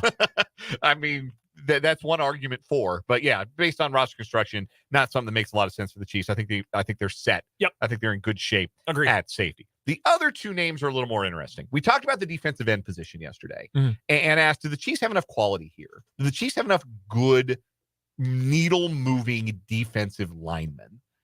And if you're going into the year expecting that at least for the first month, if not longer, depending on how long Charles Omenihu is out, if Felix Anudike-Uzomah is going to be pass rusher 3, that's a big leap of faith that you're making in Felix to make the step up and be ready to contribute after he essentially took a redshirt year last year. And look, Felix is a good athlete, produced in college, first-round pick. He's young. He's got the raw talent. Maybe he can. But could the Chiefs perhaps feel more comfortable if they added a veteran at defensive end? This is something that they have done. You talk about, teams will show you their tendencies. Teams will show you what they do or do not do in terms of how they build a roster. And we know the Chiefs are not shy about trolling the veteran market for a free agent defensive end. Carlos Dunlap won a ring. Terrell Suggs won a ring. Melvin Ingram was another guy that the Chiefs went out and got. The name from the article at Arrowhead Addict here is Yannick Ngakoue. Do you know Yannick Ngakoue, if he joins a team this year that is not one he has already played for, it would be his 7th team in 6 years? Yeah, it's crazy. I mean, he's moved all over. He was with Chicago this past year. He's been with Baltimore. He's been with Jacksonville. When he was with Jacksonville, it seemed like he was going to be the next big thing. Yeah, he was a big part of those Saxonville teams, right? He was a big part of what they were doing. He made a Pro Bowl. He had a double-digit sack season. Then he went from Minnesota to Baltimore in 2020. He was traded after he had signed with Minnesota, then signed with the Raiders, 1 year there, 10 sacks in 2021. 1 year in Indianapolis, 9.5 sacks. Last year with the Bears, played 13 games, same snap load, about 73% of defensive snaps. So he's essentially an every down defensive end. Only 4 sacks last year. He's only 29. Is he out of steam? Is he on his last legs? Or is there enough juice to think that maybe on a 1-year prove-it deal, Ngakoue could go out in the last year of his 20s and help bolster the Chiefs' pass rush? I am a firm no on Yannick Ngakoue. And honestly, I don't want to get too hot takey here. I'm in the I'm not making a phone call camp on Yannick Ngakoue. Yannick Ngakoue wants to do one thing, and that's rush the passer. This man has never heard of setting the edge in his life. That is not something he has any interest in doing. So you're already getting a limited player just in terms of what he is A, good at, and B, what he's even willing to do. Here's the problem with a guy who's only willing to do one thing. You better be damn good at it. Yannick Ngakoue finished 58th out of 58 in pass rush win rate last season. 5.1%. Next lowest, 9.6%. It was his own teammate, Jihad Ward, with the Bears. Nobody else in the NFL who qualified finished under 10%. He was at 5.1%. I don't think he has the juice anymore. I don't. Even as a rotational guy. And especially, a guy like a Jadeveon Clowney, who's better than Ngakoue anyway, and is coming off a really good year. You continue to sign that guy and to give him decent money in free agency, because even though he's never lived up to the pass rush hype, you know what he is really good at? He's really good at setting the edge. I mean, he and Frank Clark have kind of been the best of a generation in terms of edge setting, edge defenders. And both are probably guys who never lived up to the hype or to the paydays, frankly. Mm-hmm. But those guys continue to get paid because they're at least going to be decent getting after the quarterback, and they are good against the run. And Ngakoue doesn't even try. Go talk to fans of any team he's played for. They'll say he's a pass rusher. He's not an edge guy. He is a pass rusher. And if you're already one-dimensional and you're not even good at that dimension anymore, I'm out. There are some other names of free agents here, but it's not really an inspiring list if you're looking to go get an edge on the free agent market. Carl Lawson, Tyus Bowser, Shaq Lawson, Marcus Haynes, Charles Harris. That's the group. Yeah. That would tell me that, if you're out on Ngakoue, your thought is probably, look, the guys in the room are going to have to step up. Like Malik Herring is going to have to make improvements, and Felix Anudike-Uzomah is going to have to make improvements. And look, it'd be one thing if Felix were like a 5th round guy. If we're talking about BJ Thompson here, as a 5th round guy needing to be pass rusher number 3, Felix was a 1st round pick. Mm-hmm. And so I think that there is a certain amount of faith in the building in him being able to step up in year 2. And I don't think they're going to add above him on the depth chart if they're not sold on that group of guys. Honestly, I would rather, if you're going to go out and try to sign someone, I would rather you go just take a cheap young guy who's never really done anything. Spencer, you're probably familiar with Shaka Toney. Yeah, he just got cut again by the Cowboys. Yeah, he's not even 27 years old. He was a gambling cut by the Commanders. He was caught in that gambling scandal. Well, maybe he's not a great example then. Okay, Jonathan Ledbetter from Arizona, who's 4 years into the league. He's 27 years old. He'd cost you nothing. He's just a jag. I'd rather take a flyer on a guy like that than invest real money, even if you've got cap space, in a guy that, frankly, just I don't think has it anymore. The other position that's unsettled for the Chiefs is cornerback. And Nate Taylor made a point in his roster projection article at The Athletic to emphasize, and I'm quoting here from Taylor, no one has made a strong argument to be the second starting cornerback. Joshua Williams started against the Jaguars, but his performance was mixed. He got beat by rookie receiver Brian Thomas Jr. for a 41-yard reception. The Chiefs hope that Jalen Watson, Kelvin Joseph, and Najee Johnson can play against the Lions and increase the competition for a starting job. What Arrowhead Addict suggests is a free agent at that spot. Adoree Jackson is still out there. He's a guy who's played a lot of football, played the last 7 seasons, 4 with Tennessee, 3 with the Giants, only 4 career interceptions. Is this a star? No. Is this a guy who's a former 1st-round pick? Only 28, about to turn 29. Could help you rotationally, potentially. But I'm even more out on the idea of adding a defensive back than I am adding a defensive end. And the reason for that is you got to get up to speed on what Steve Spagnuolo wants you to do. Yeah. Mm-hmm. And I don't think that's something you can do if you show up in the middle of training camp and then go out and play. That would be extremely alarming, I think, if the Chiefs thought, we don't have a solution in-house. I think they'll find one eventually. I'm not fussing about the cornerback spot. I think somebody's going to separate over these last 2 preseason games. I do rationally agree, but also draft crushes die hard. I thought Adoree Jackson was going to be an all-pro. I was all in on Adoree Jackson coming out of USC. He does offer potentially something in the return game. Now, he's also lost a little bit of his athleticism because he's been banged up over time. He's been an okay player. I mean, I wouldn't complain if the Chiefs gave, at this point, what's he going to get? 1 year, $3 million or something? I mean, they'd get him for dirt cheap. I would not complain, but I also am not clamoring for it. You bring up an interesting point about you've got to know what Spags wants from you. If you're going to go out and sign a dude just to be competition and just to be depth and maybe even just camp depth, Rashad Fenton's available. Is he really? Yeah. How about that? 27 years old. Also, someone who's available, not quite to 30. He's 29 years old. He has seen up close and personal the Chiefs win big games before. He's been right there on the field when the Chiefs win big games. Eli Apple. I thought you were going to say J.C. Jackson. No. I would not touch J.C. Jackson with a 20-foot pole. No, he's done like dinner. Also, I know he announced he was retiring, but if you picked up the phone and offered him enough, I bet former Chief Steven Nelson would take a call. Just kidding. He would see Veach, B on his caller ID and throw his phone in the dumpster. He would never come back to Kansas City, ever. No, that would never happen. The one guy who left truly bitter at this team. We got to take a break here on 580 Sports Talk. Tim Fitzgerald's coming up in just a little bit. But first, 2 new stories on what is wrong with you after this from the Kansas Drive to Zero studio on 580 Sports Talk.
Two new stories on what is wrong with you here on 580 Sports Talk, trying to take down our current weekly champion. Contemptuous language.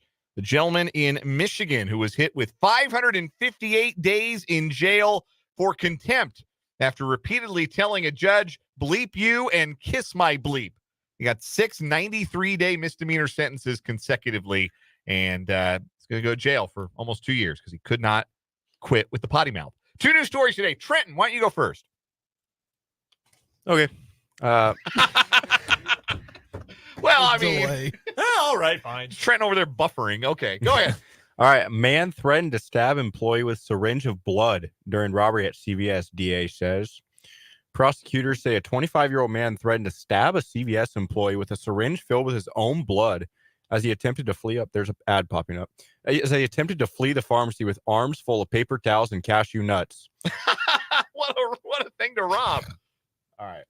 I got the ad away. That incident in Boston prompted charges of armed robbery and shoplifting by asportation against an Ipswich man who has a 32-page criminal record, according to Suffolk County District Attorney Kevin Hayden's office. The man's criminal history dates back to 2013 and includes charges of assault and battery, leaving the scene of an injured person, and receiving stolen property. During the most recent incident, Boston police went to CVS on Cambridge Street at around 8:16 a.m., where an employee told officers he saw a man grab paper towels and cashew nuts and then walk out without paying. The employee told officers he confronted the man, who said, "Not today, man. You stop me and I will pull out a needle full of my blood and stick you with it," according to Hayden's office. Not exactly a snappy line. Hours later, around 4:30 p.m., police saw a man in downtown Crossing, matching the images seen on surveillance from CVS. Officers stopped the man, who denied being at the store, and then said, "But I gave the stuff back," Hayden's office said. At that point, the man was taken into custody. Police found 5 empty syringes in his fanny pack. regular. This is a prime example of the type of conduct that endangers employees and has a broader impact on consumers, Hayden said in the statement. We're taking these concerns seriously as we work with retailers throughout the city. Employees deserve to be safe in their workplace, and consumers deserve to be safe in their shopping places. So my question is, if he had 5 empty syringes, has he stabbed someone with his own blood 5 times before? Like 5 different people? Yeah, where'd the blood go? Also, why are you syringing out your own blood to insert it into other people?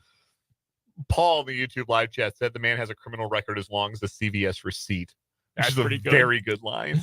That's really funny. All right, wild story. Brendan, you've got one too. Let's go with story number 2. Yeah, in Polk County, Florida, a woman was arrested last month after she tried to use a check in someone else's name to purchase plants.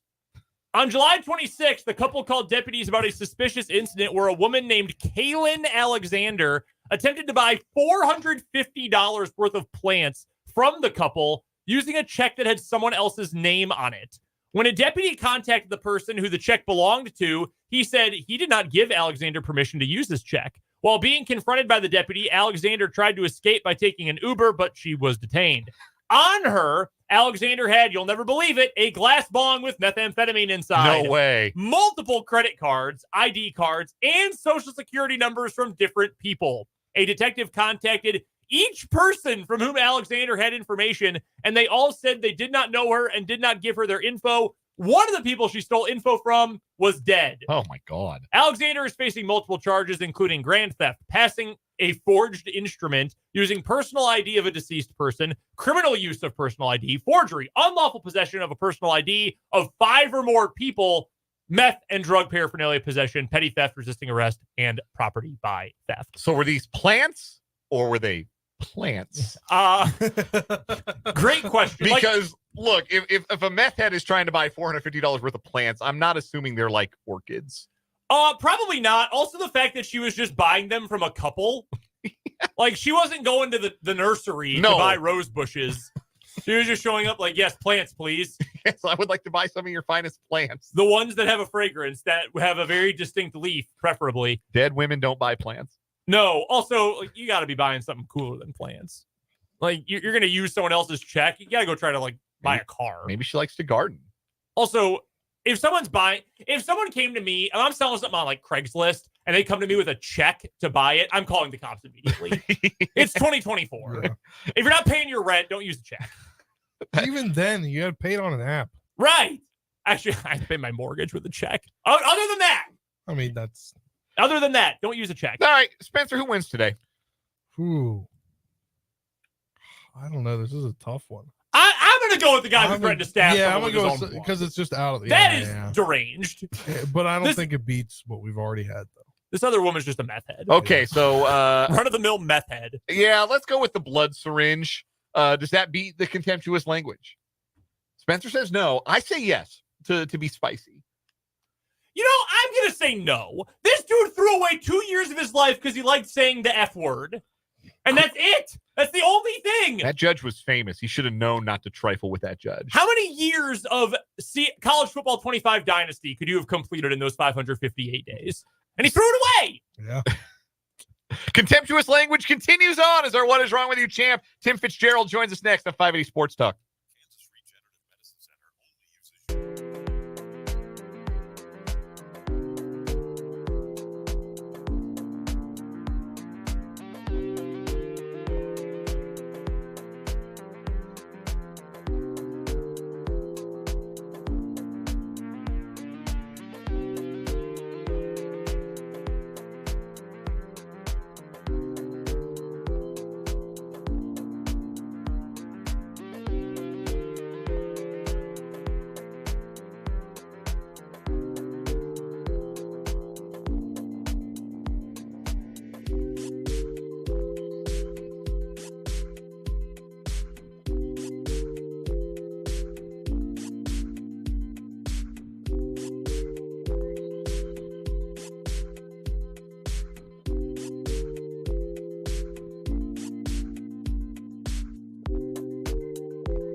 We will be joined momentarily on the Fleming Place Wine and Spirits hotline by Tim Fitzgerald. GoPowerCat.com, part of the 24/7 Sports Network. He joins us every Wednesday at this time for the Wildcat Wrap-Up, and lots of good stuff to discuss with Fitz today. As soon as we get him on, our producer engineer Trent Kraxner is out to Fitz, and we're trying to track him down as we speak. Camp in full swing. We heard yesterday some of what Joe Klanderman had to say, the defensive coordinator for the Wildcats. There were a lot of players on the defensive side of the football who spoke yesterday as well. I'm interested to ask Fitz his perspective on this defense and who's going to emerge as the playmakers, the leaders, and maybe the best defensive players on this year's edition of the Wildcats. Because when we last saw K-State's defense on the field in a regular season game, that performance against Iowa State is going to take a while to fully flush that taste, I think. Abu Sama. That's Walter Payton. Yeah, that's all I'm going to like. That's the only analysis I need from that game and that look of the K-State defense is just Abu Sama. That's all. Speaking of, real quick, as we wait to get in touch with Tim Fitzgerald, this was just posted on Twitter from Pro Football Focus, their college department. Who is the best unranked preseason team in college football? And they've got 3 different Big 12 teams on here: Iowa State, West Virginia, UCF. So of those 3, who's the best? Of the unranked Big 12 teams: Iowa State, West Virginia, UCF. I lean UCF. Maybe I should be more in on Iowa State than I am. I feel like when people start to expect something from Iowa State and when people don't expect something from Iowa State, the outcome is always the same. The outcome is 7-5. Like, I think there's a very defined ceiling for that program, and it is 7-5. I think UCF maybe has a little bit more ceiling. I really like KJ Jefferson at quarterback. I really like some of their skill guys. I think they were starting to catch up a little bit with the league last year by the end of the season, which was more than you could say for the other Big 12 newcomers. And I think they'll take a stride this year. I'm buying some stock on West Virginia. Really? Yeah. I think they're going to have a good season. See, my hang up with West Virginia, like Green's fine. They've got some decent players. They've been kind of quiet as it's kept. They've actually been really good in the trenches for years now. That's been a strength for them for a while. Offensively, you had Zach Frazier go to the Steelers. Yeah, he was a 3rd round pick, 4th round pick, something like that. My problem is the program doesn't even believe in itself, because if they did, they would have given Neil Brown more than a 1-year extension. That's my biggest hang up on them is head coach Neil Brown. I think they have the players. I think they overachieved last year against a weak schedule. I agree with that as well. I don't know that they're going to be like 3-9, but I'm not buying them. I see your point about UCF. The idea of KJ Jefferson as Nick Marshall, but thick. Remember Nick Marshall, the 2013 starting quarterback for that Auburn team that played for a title? That idea is fascinating and possibly really fun. I am going to go with Iowa State here. I don't think they're better than the obvious top tier of the conference, but they bring everyone back. They lead the country in returning production, according to Phil Steele's metric for how he puts that together. I think they're near the top in Bill Connolly's SP Plus as well. They have everyone back, and I do like Rocco Becht. I am a believer in what we saw from Rocco Becht. I've been burned by that before with freshman quarterback. I thought Anu Solomon was going to change college football forever. I was very wrong about that. I also thought the same thing about Khalil Tate, but that was more so that Kevin Sumlin ruined him. He was awesome. But I am a believer in Rocco Becht, so I would put Iowa State at the top of that list. That is beautiful sports talk radio. I gave you 3 options, and we all picked a different one. Every single one of us, yeah. This is like an ESPN NFL Live segment. Beautiful work. So what we're going to do here, we're having trouble connecting with Tim Fitzgerald presently, so we're going to take a break right here. And on the other side of this break, we'll hope to contact Tim Fitzgerald for our Wildcat Wrap-Up and talk about K-State athletics. On the other side of this timeout, that's coming up. You're listening to 580 Sports Talk from the Kansas Drive to Zero studio.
Take two, Tim Fitzgerald, GoPowerCat.com, joining us now on the Fleming Place Wine and Spirits hotline for the Wildcat Wrap-Up.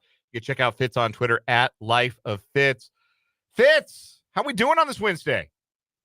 I'm so busy. I thought it was like 3:30. I thought I had another hour before the show, and I looked down at my phone. I'm like, oh, crap. It be like that sometimes. We're not upset. We're happy to have you aboard. Let's talk about defense, because Joe Klanderman spoke to the media yesterday and spoke to the media. Also got a chance to speak to a bunch of other defensive players as well. I was fascinated by Joe's answer in particular to one question. He was asked who the quarterback of the defense was, and he said, we got a bunch of guys who kind of fill that role for us as far as leadership and communication on the defensive side of the ball.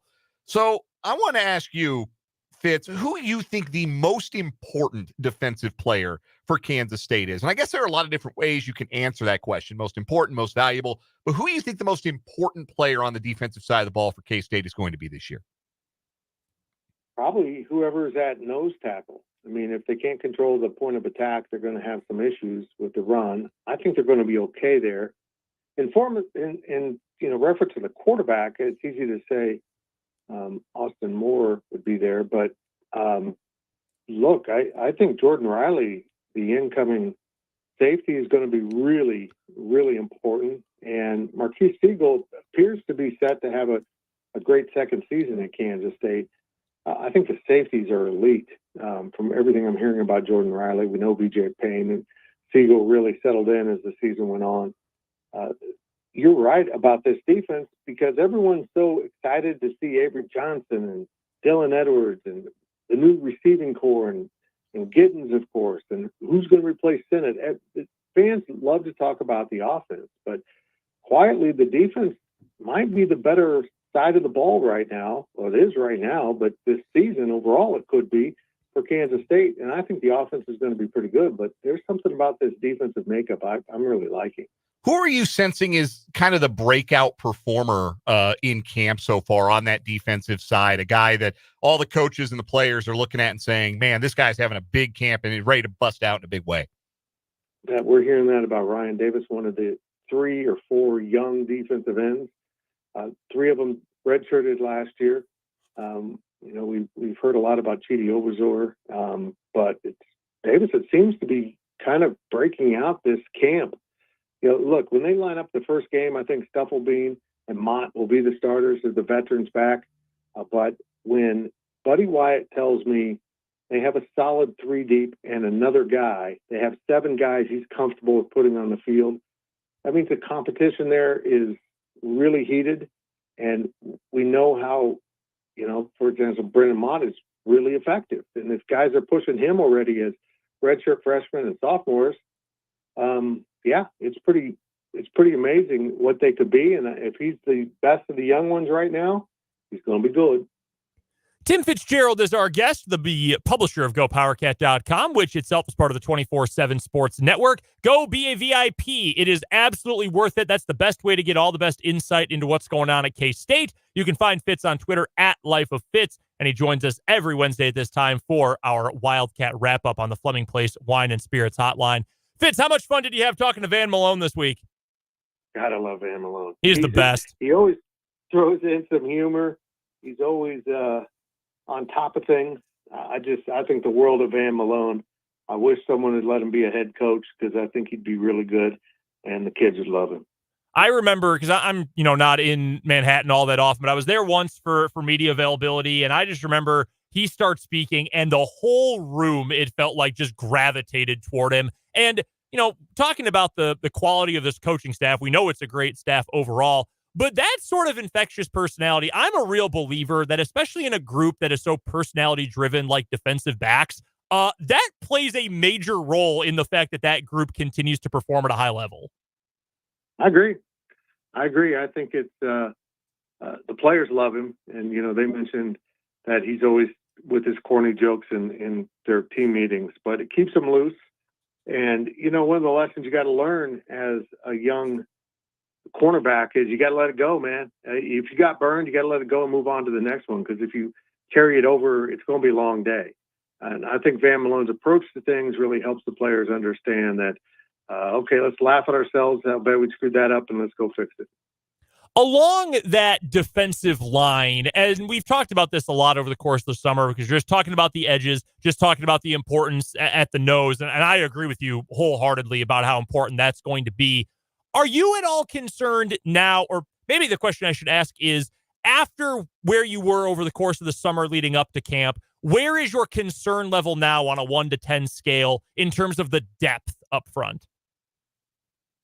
Depth, I'm sorry, on the offensive line or defense? Defensive line, sorry. I think they're good. They probably need a third nose tackle just in case, which I think they might be getting close on. So I think they're in a good position, but that nose tackle, is a little concerned with added depth. But K-State always seems to find a young guy or a former walk-on that steps up and fills the gap and then grows into a pretty good player. So, hopefully for K-State's sake, that takes place again, because that's one of the few spots on the team where I don't feel like the depth is really good. I mean, it's good, but is it really good? When you're talking about a solid 2 deep at every other position with other guys, you're in pretty good shape. If I may go off the beaten path a little bit here, Fitz, earlier this week, a coworker of yours over at 24/7, Brian Doan, had a long-form piece, which I thought was fascinating, and I recommend everyone go check it out, about recruiting and about decommitments in college football. A lot of it was pertaining to coach movement, and with the new schedule of when coaches leave and how many leave and depart and change jobs, how that has affected high school recruiting and the number of kids who decommit and why they decommit.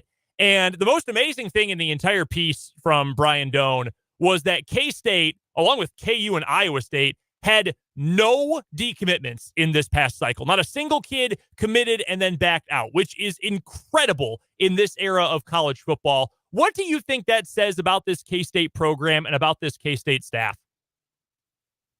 Well, I think programs like Kansas State are beginning to figure out the best way to use your NIL, with the exception of that maybe elite recruit like an Avery Johnson or a Lincoln Cure. You focus your NIL on retention and make sure the locker room's solid. And guys, aren't going to be offered so much by a similar sized program to leave.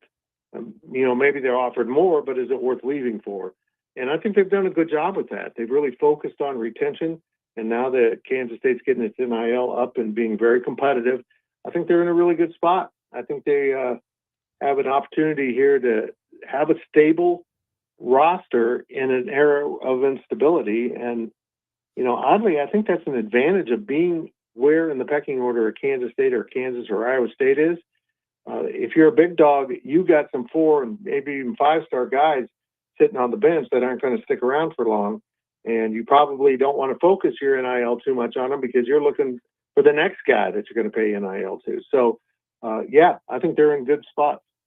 Fitz, that the NIL mechanism or machinery at K-State, it's kind of an abstract way to put it, but you get what I'm saying. It's been effective when fans of rival schools are complaining about it on social media or suggesting things or untoward about it on social media. That's how it's working and working well. Why is it you think that Kansas State's NIL mechanisms and collectives have been able to have the success and attract the talent and do the things for the student athletes that they've been able to do for them? What about the collectives and their investment have led to that success?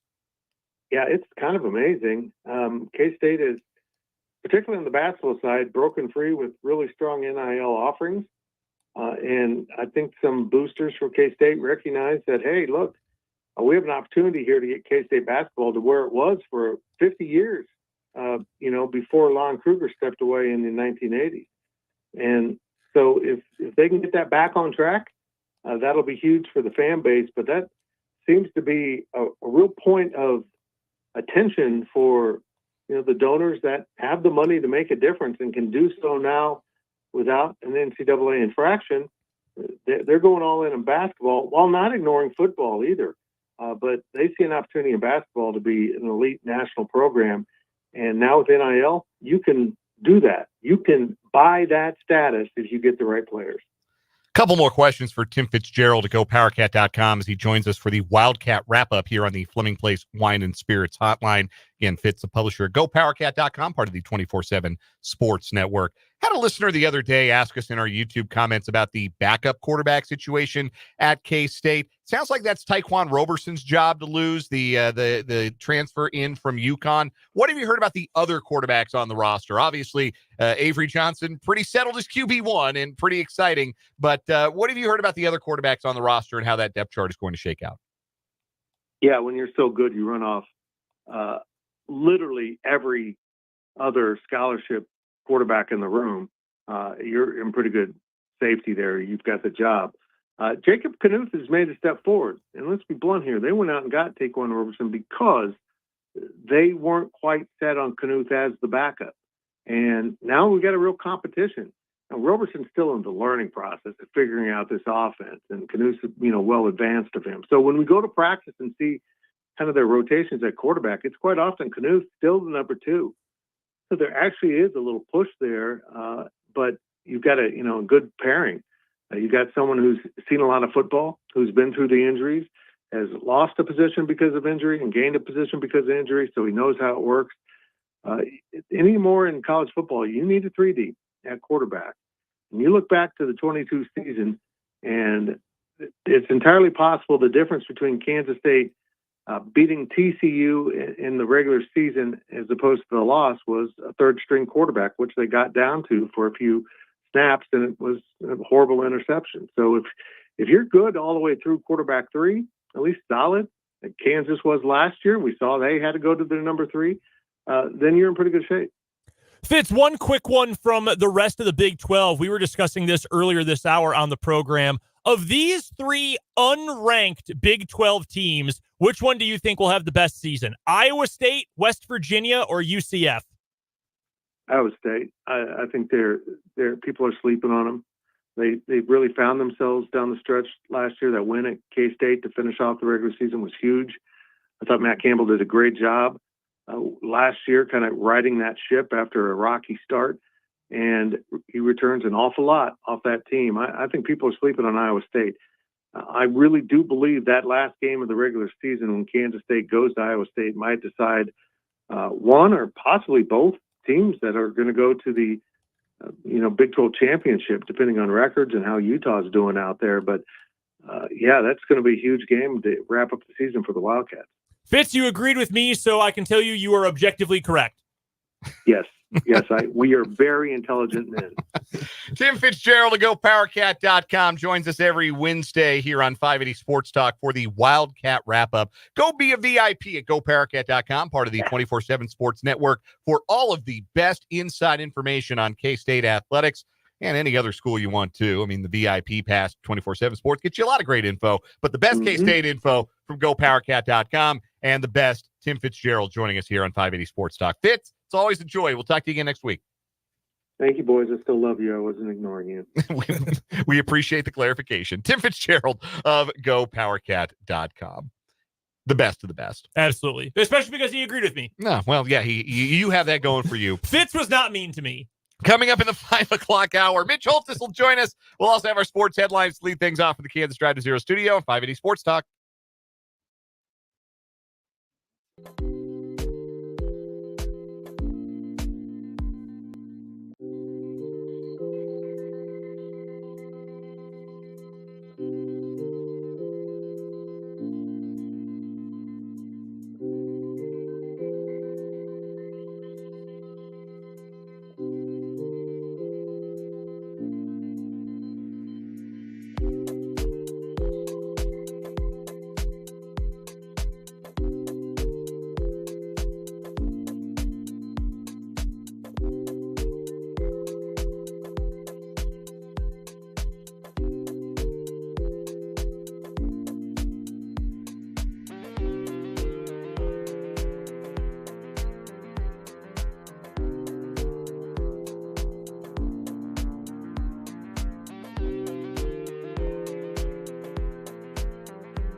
Let's get it. Third and final hour of the day here on 580 Sports Talk. Thanks for being with us on 580 WIBW, FM 104.9, online at 580WIBW.com, and on our video stream on Facebook, WIBW News, and on YouTube. Our YouTube channel is 580 Sports Talk. Speaking of 580WIBW.com, that is our website, obviously. You can go there. You can watch the YouTube video. While we're on the air, the YouTube video is right on the front page. So you can click that. You can watch us. You go to the website, or you just listen to us. You can click on the Listen Live button, too, and you can listen to it. You can find our archived audio editions of the show. Do you know what else you're going to be able to find there starting Monday? Our Pigskin and Hoops football previews for 2024. We're going to start rolling them out on Monday. 28 schools previewed this year in the 38th annual edition of the Pigskin and Hoops magazine. We're going to roll them out in threes, 3 at a time for 2 weeks. And it will be displayed in full. It will be completed in full in 3 Fridays from today. But we're going to start with our first 3 previews on Monday. They'll be up on the website, 580WIBW.com. We'll blast them out on Facebook. We'll promote the heck out of it here on the show. And we're excited to present to you another year of the Pigskin and Hoops football previews. Just the football. The online-only version this year gives us the opportunity to do basketball when it's more timely in November. We'll have basketball previews coming your way in November. We got football starting on Monday. You know the first 3 schools alphabetically? Burlingame, Burlington, Care Paravel, and and Hayden. Those will be our first 3. We had 2 city schools. Oh, I'm thinking of a couple older schools we used to do. Yeah. Yes. Okay. So those will be our first 3 schools that we roll out on Monday: Burlingame, Care Paravel, and Hayden, to start off our Pigskin Hoops football preview. So that's coming up. Wanted to make you folks aware of that. Still to come this hour on 580 Sports Talk is the great Mitch Holthus, the voice of the Chiefs. He joins us for yet another training camp report brought to us by Hy-Vee and by Azura Credit Union. Also, a look at the SP Plus analytics from ESPN's Bill Connolly, what they have to say about the Big 12 Conference, and which of the teams in state might be a little bit overrated relative to their preseason expectations. We'll discuss that later on this hour. But first, we start, as we always do, with our 580 Sports Talk headlines, and we start with a terrible, horrible, no good, very bad day at Minnesota Vikings camp, where J.J. McCarthy is out for the season. He went from, we're not real worried about it, to, it's a torn meniscus, he's going to miss time, to a season-ending surgery being performed on the rookie quarterback, a full repair of the meniscus in his knee. He will miss the entire 2024 season. It is Sam Darnold o'clock in the Twin Cities. The well-traveled former first-round pick will be the starter under center for the Vikings. Also, Jordan Addison got carted off at practice today, but reason for some hope in that regard is the head coach of the Vikings, Kevin O'Connell, said that it was not expected to be severe or significant, which is a good thing to hear about a very talented young wide receiver. Yeah, he's a heck of a player. Glad he's hopefully going to be okay.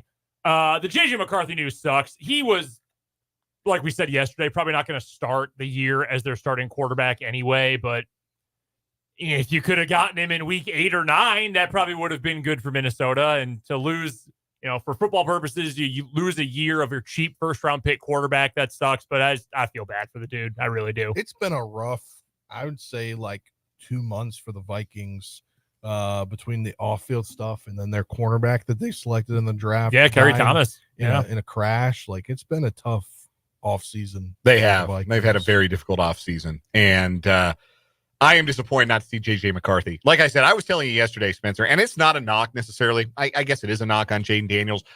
I'm worried about the way that he plays. Watching him at LSU, it just felt like he would fling himself into contact in a way that doesn't portend a long and healthy career. So if I were buying stock in a young quarterback, and I said this on earlier this week, that I would have bought McCarthy stock before I bought Jaden Daniels stock. Well, joke's on me, because J.J. McCarthy actually injured, going to miss his entire rookie season. And from a team building point of view, that's a year of a cheap quarterback you lose. Right. And a year of and that's not, fatal, because the Chiefs didn't get the full benefit of a year of cheap Patrick Mahomes because they didn't play him but one game. But you would have liked, especially if you believe that McCarthy was going to be your guy long-term, to be able to build a roster around him without having to pay him a lot of money. And you lose that opportunity to do that in his rookie season. Yeah, it's a bummer. I feel for him. My fellow LaGrange Park, Illinois native. First headline for me today. Why don't we continue with some news and notes from around the NFL? The Cleveland Browns have agreed to a new contract extension with linebacker Jeremiah Owusu-Koramoah. Was a Pro Bowler this past year. 3-year extension worth up to $39 million total. $25 million of that is guaranteed. He'll be a free agent again when he's 27 years old. I am going to argue that Jeremiah Owusu-Koramoah is among the very best players in the NFL who you have never heard of. He was a first-round pick a few years ago out of Notre Dame, which is wild. A first-round pick out of Notre Dame, and you may have never heard of him. Jeremiah Owusu-Koramoah is like the good side of a player like Isaiah Simmons, who has been a total bust in the NFL. Owusu-Koramoah, is he like a really big safety? Is he a small linebacker? What's he really going to do? Well, Cleveland's got a good defense around him and a good defensive coordinator in Jim Schwartz, and they have found a way to use his athleticism really well. He can legitimately cover dudes, not like, you're not going to go cover Jamar Chase on a 25-yard post, but he can actually cover dudes in the second level. He's got great speed, great athleticism. I love watching him play. That's a really good deal for the Browns, and good for him. He can get another contract in just 3 years. Also, on the Ayuk and the rest list today, according to Jeremy Fowler of ESPN, the Steelers remain motivated on a Brandon Ayuk deal, but trade talks with the 49ers have been quiet in recent days as the Niners decide whether or not to extend the wide receiver at a price point he would accept. As one source pointed out, the team is one phone call away on a deal with parameters in place. So essentially, the deal is done with Pittsburgh. It needs to be signed off on by the 49ers. They don't want to do that yet until they know that they cannot get it done with Brandon Ayuk themselves. How do you let it get to this point? It's so bad. I understand people are like, oh my God, the storyline will never end. Who cares? Just make a deal. I mean, this is a really good player and a key player on a good team. You want to make sure that you're getting it done and getting it done right. But damn, man, like, figure it out. You're either going to, at this point, seriously, with how long this has been going on, you're either going to get it done or you're not. Like, you either are in agreement on what you are willing to pay him or you're not. And you just got to get it done because, like, the season starts in less than a month. Yeah. You got to figure out what your team is going to look like, whether you got him or you don't. Yeah, and he has not practiced. By the way, you want to make an argument that this isn't even the biggest problem the 49ers are facing? You know who also hasn't practiced? Trent Williams. The best left tackle in the NFL is just not showing up. Just not there. He has sacrificed over $2 million in fines so far. And since he is on he's not on a rookie contract, he can't get that reimbursed by the team. Yeah. You can. Guys on rookie contracts can still get them reimbursed. The players got absolutely destroyed on the last CBA, by the way. Like, they did. How in the world do you agree to that if you're the players? That is outrageous that they just said, yeah, okay, sure. A quick aside on Be Nice to Brendan Day from the Top City Mail Supply text line from the 316. Ayuk and the Restless is the best one-liner in Brendan's history. So, well done. Well done. Thank you. Thank you for being nice to me. Text line appreciated that. 785-272-9429, the Top City Mail Supply text line. Spencer, first headline. Yes, we just ended the Olympics over the weekend. Now they're starting to take bids for later Olympics. That's 12 years from now Olympics. And Egypt will put a bid in to host 2036 and the 2040 Olympics. With the country's improving infrastructure and sports facilities key for a successful African bid. The committee host or the committee head said, basically they're trying to get Egypt to host the Olympics here in either 2036 or 2040. They're expected to have a stadium with 93,900 as a capacity and 21 other sports facilities. So notable here is that the African continent has never hosted the Olympic Games. Right. There have never been one in the on the African continent. Here are the other countries that are expected to put in bids according to Reuters for 2036. Remember, LA in 2028, and then it'll be Brisbane, Australia in 2032. Other countries, Egypt, Indonesia, India, and Turkey, as well as Qatar and Saudi Arabia. Additionally, Chile is expected to make a bid. My hope, real hope of that group is it is Chile, because that means no tape delay. Yes. Those games will be on in an American time zone, and we are good to go. And also, if it's Indonesia, you have to do it in the fall because they're below the equator. Yeah. Also, if it's in Qatar, you have to do them in December. Which, just like you did the World Cup. Yeah, and the December IOC does not Summer want to do Olympics. that. Yes, but you know what the IOC likes? Giant bags of money. That is also true. And nobody's got bigger bags of money than Qatar and Saudi Arabia. Like, it is inevitable that they will host an Olympics. It's going to be so unpleasant. It's going to be just workers' rights abomination in those countries, just like the World Cup in Qatar was. It's going to be very, very bad when that inevitably comes to pass. The other thing here, too, and I want to tread lightly here because people have said some really mean things about India in the last couple of days after a country of well over 1 billion people. Do you know how many medals they finished with total? Not gold, total. Not many. 6. Yeah. 1.5 billion people. They got 6 medals. That is crazy. Putting the Summer Olympics in India is a terrible idea. Like, that is just not a country that has a sports culture like a lot of... Like a sports infrastructure. Like, where are you going to play the games? Where are you going to play the games? Also, frankly, putting the Summer Olympics in a country with the worst air quality in the world sounds like a disaster. Like, swimming in the Seine in Paris was already a nightmare. Very bad idea. Just being outside in India. That's not a smart idea at all. Put them in Chile, so we can watch them without having a delay, and it can be on an American primetime.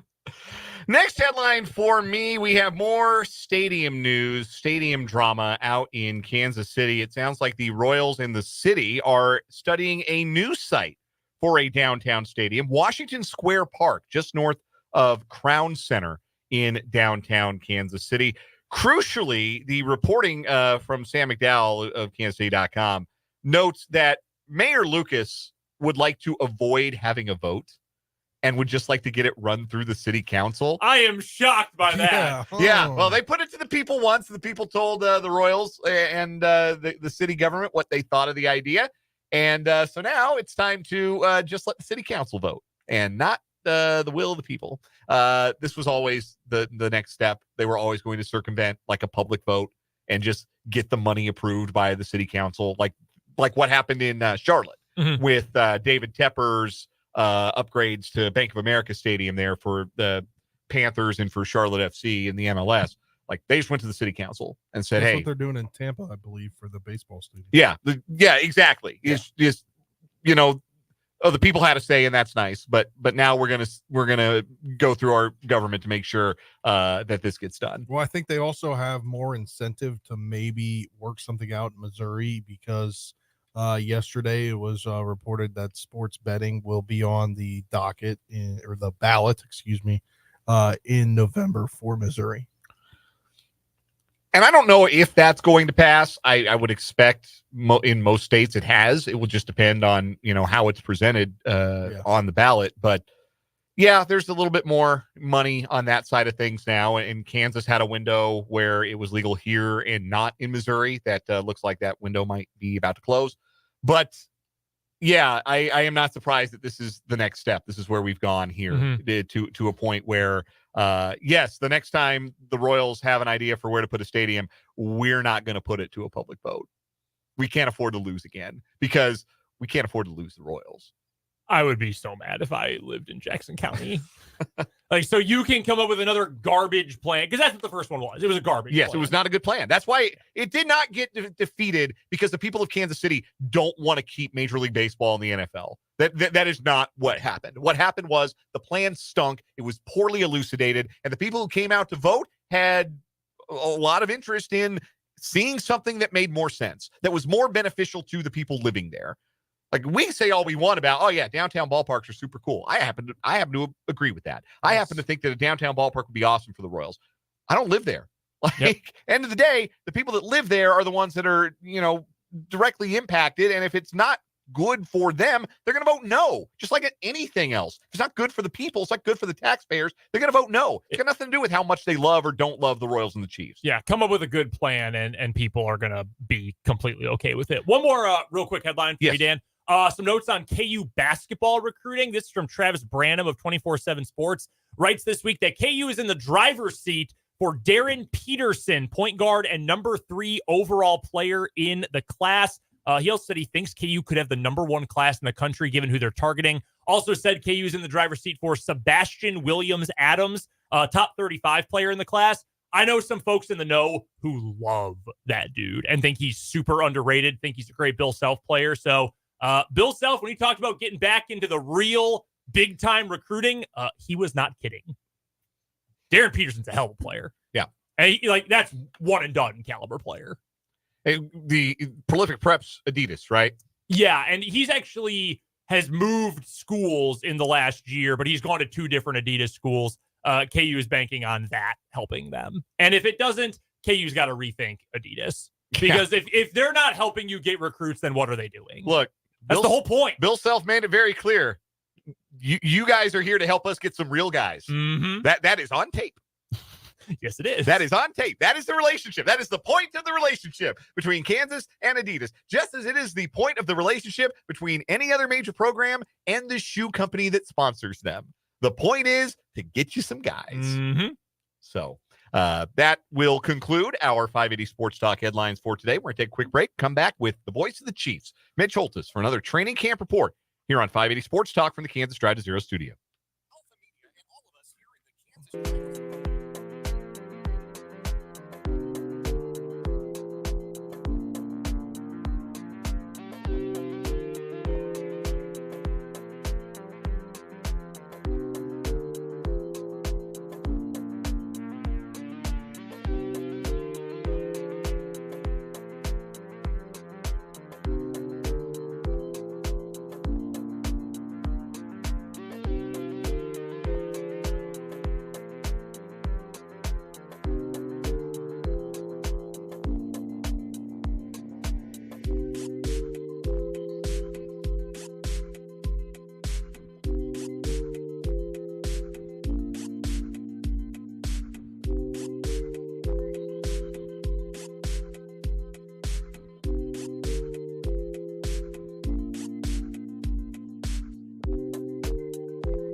526 on 580 Sports Talk on this Wednesday afternoon. In just a moment, we'll be joined by Mitch Holthus, the voice of the Kansas City Chiefs, for another training camp report brought to us by Hy-Vee and Azura Credit Union.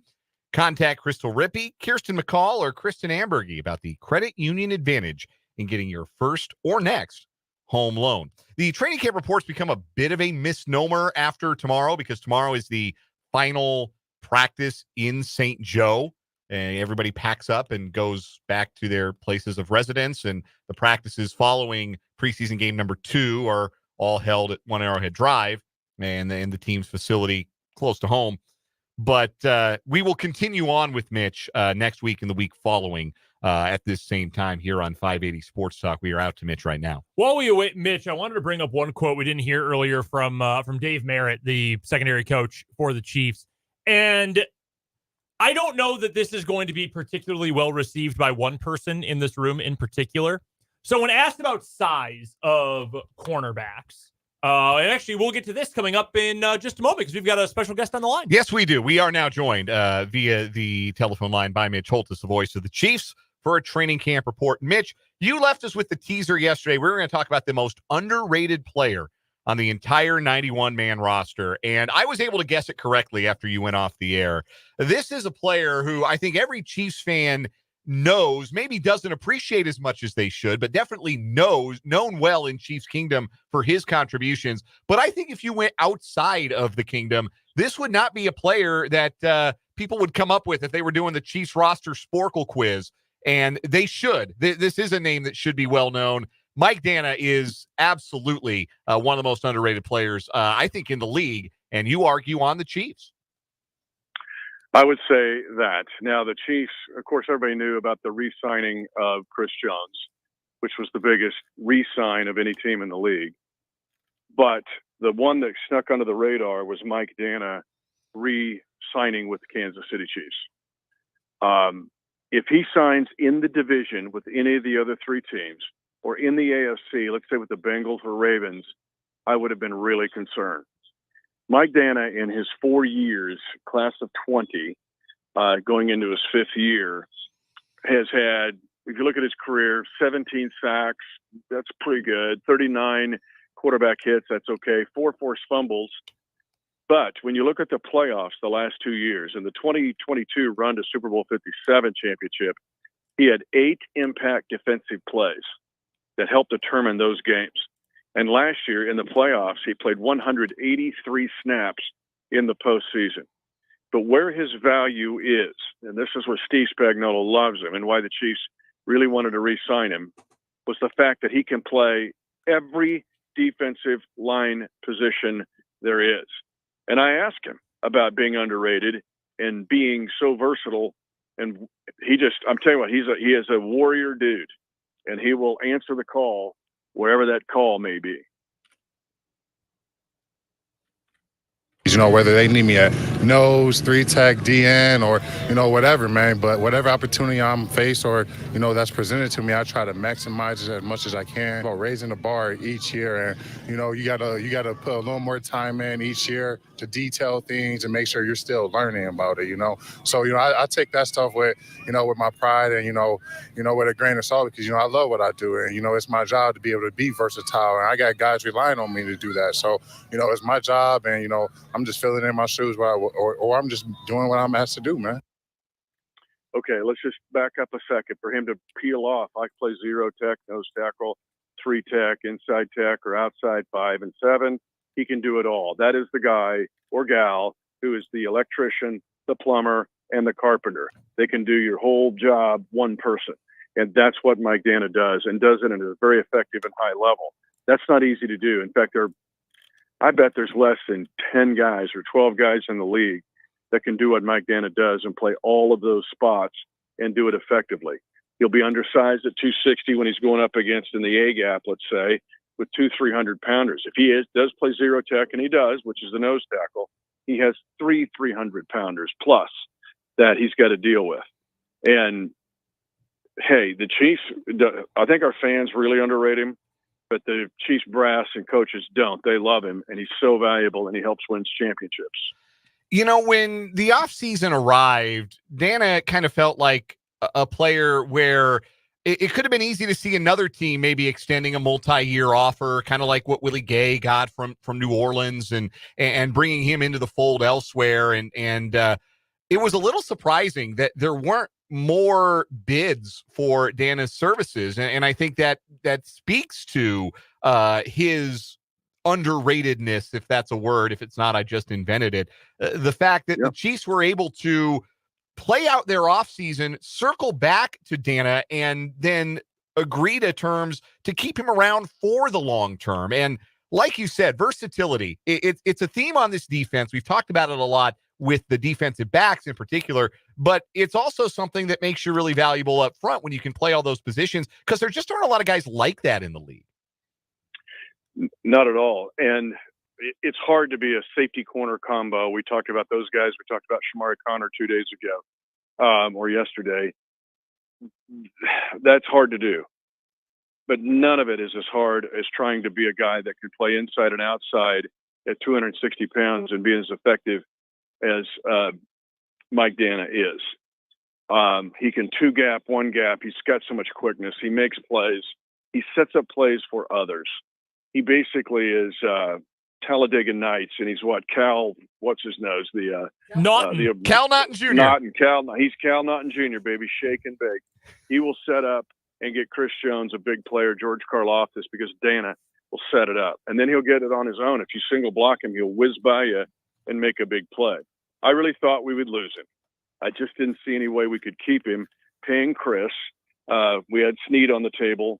But the fact that he was there, that somebody would give him a pretty good deal, but Mike wanted to stay here. The Chiefs wanted him here.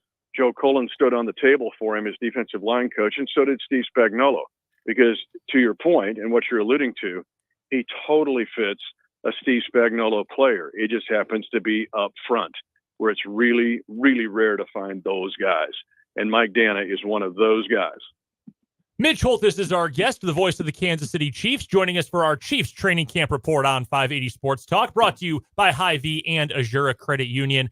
And Mitch, we talked earlier during our camp reports about George Karlaftis and how his motor, his work ethic, I mean, it is just incredible. I think Mike Dana is in a very similar way, just like that. I mean, he does the dirty stuff. When he gets after the quarterback, he's trying to overpower you. I mean, there are so many things he does and succeeds at because he's got that high motor. I am going to guess in that facility with the Chiefs, that is not a mistake, that they continue to go out and find edge guys and pass rushers who just never quit.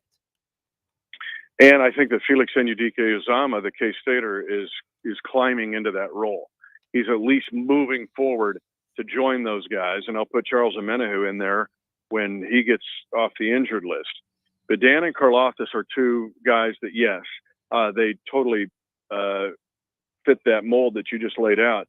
But in Mike's case, he's unusually strong. He has to be. So is George Karlaftis, but then we're not asking Karlaftis to play a 0-tech or a 1-tech, and he's in there where, he's got to take on these galooks, and then they'll say, oh, it's a little guy. Let's run the ball. And they'll run a lead at him or an ISO, and he'll end up making the play. He's just stronger than he appears, plays stronger and faster than his measurables. And again, he's number 51, Chiefs Kingdom, and you need to thank the Lord that we re-signed him, because if he was on the Bengals or Ravens right now, or Texans, I'd be really, really concerned. It might be too early before the season still, and I mean, only one preseason game in the books, and we've still got some time left before week 1, Mitch. But if you had to guess at this point, if it's 3rd and 12, fourth quarter, Arrowhead's going crazy, and the Chiefs are putting out their pass rush specialist package out there to get the most guys who can generate the most pressure on an opposing quarterback, what do you think that 4-man front rotation would look like? Well, guess who's inside in that? Would you put Mike in there? Oh yeah. So I'm thinking you're asking. I don't know what point of the season you're asking that, but I'm taking Charles Omenihu on one of the outside positions, and then I'll have Karlaftis on another one of the outside positions. Or George will flip flop from time to time and put Chris on the outside shoulder. It's the big play against Cincinnati in the AFC Championship game when he and Carlos Dunlap switched spots, and sorry, I was a KU Jayhawk guy, but Akeem Adeniji got, destroyed by Chris Jones, and then no more Joe Burrow, bye-bye mayor of Cincinnati. But in the middle of that group, because the Chiefs will pull out their two-gap plugger like Pennell or Derek Nottie. So now Turk Wharton could be in there. Turk Wharton is flashing in this camp. I'm kind of running out of days to feature him because next week I'm going to hit the rookies. But Turk Wharton is having his best camp yet. He's kind of in that mode. But Mike Dan is in there because some teams will see that. You're talking pass rush, NASCAR package, and the quarterback goes, check to a run, lead draw, have three guys block Mike Dana. Well, more often than not, he's going to win that battle by standing him up until the reinforcements arrive. So in your pass rush package, to answer your question, if everybody's healthy, Dan is inside in that group, although he can play outside. But the Chiefs, that's where his value is and where I see most of the time he's doing some extraordinary things that we don't give him enough credit for.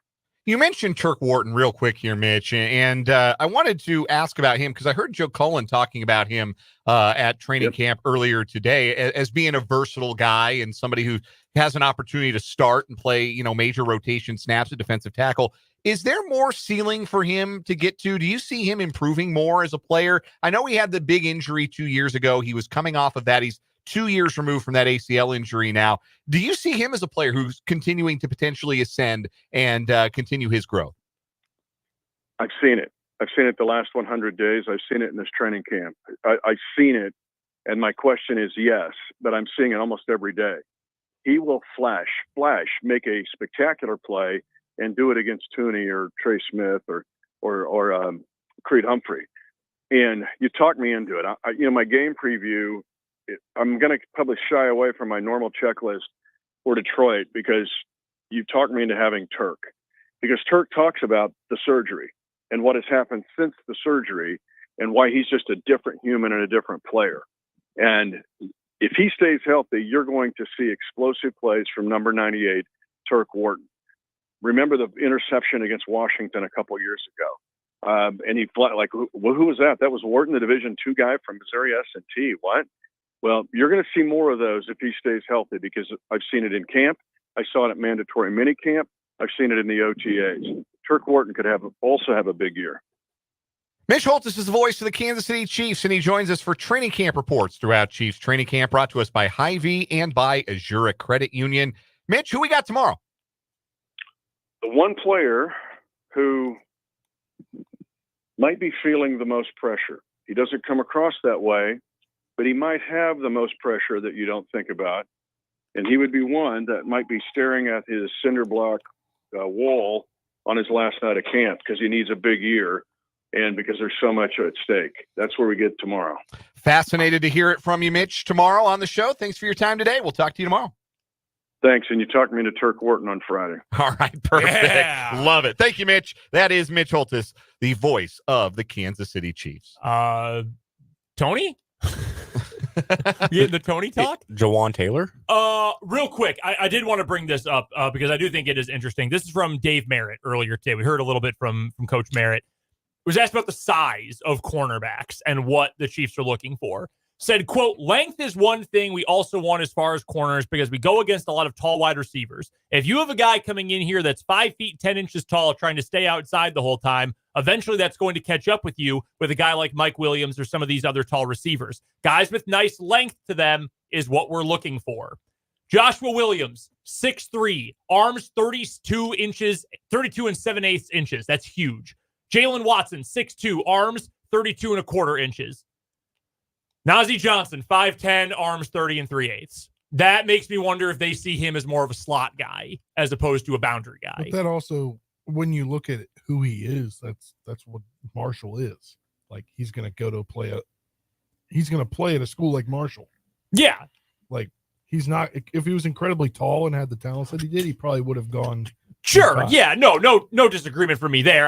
That makes me wonder if they think that it's a two-man competition for that second spot. Couple more things before we go to a break here. First, the Jayhawker in the YouTube live chat wanted to ask about, we mentioned, just heard Juwan Taylor's name, wanted to ask about his injury today. He left on the front of the cart with a shoulder injury at practice today. Not concerned is the word from the Chiefs per Adam Schefter, is that it is not a concern. It was just something that a veteran didn't need to try to practice through today. Beat reporters, not all, but many, have gotten better during camp about saying, what part of the cart did they ride in? Yes. If you ride in the front of the cart, it's usually just, it's a long walk to the locker room. Let's get there quicker. If you're riding on the back of the cart, that is scary. Yes. That is not good. Yes.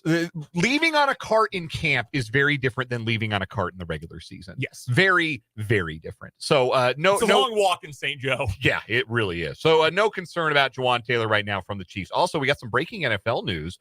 Jordan Schultz reporting that there is a deal in place for the Patriots to trade Matthew Judon to the Falcons. Oh, man, that is such a good deal for Atlanta.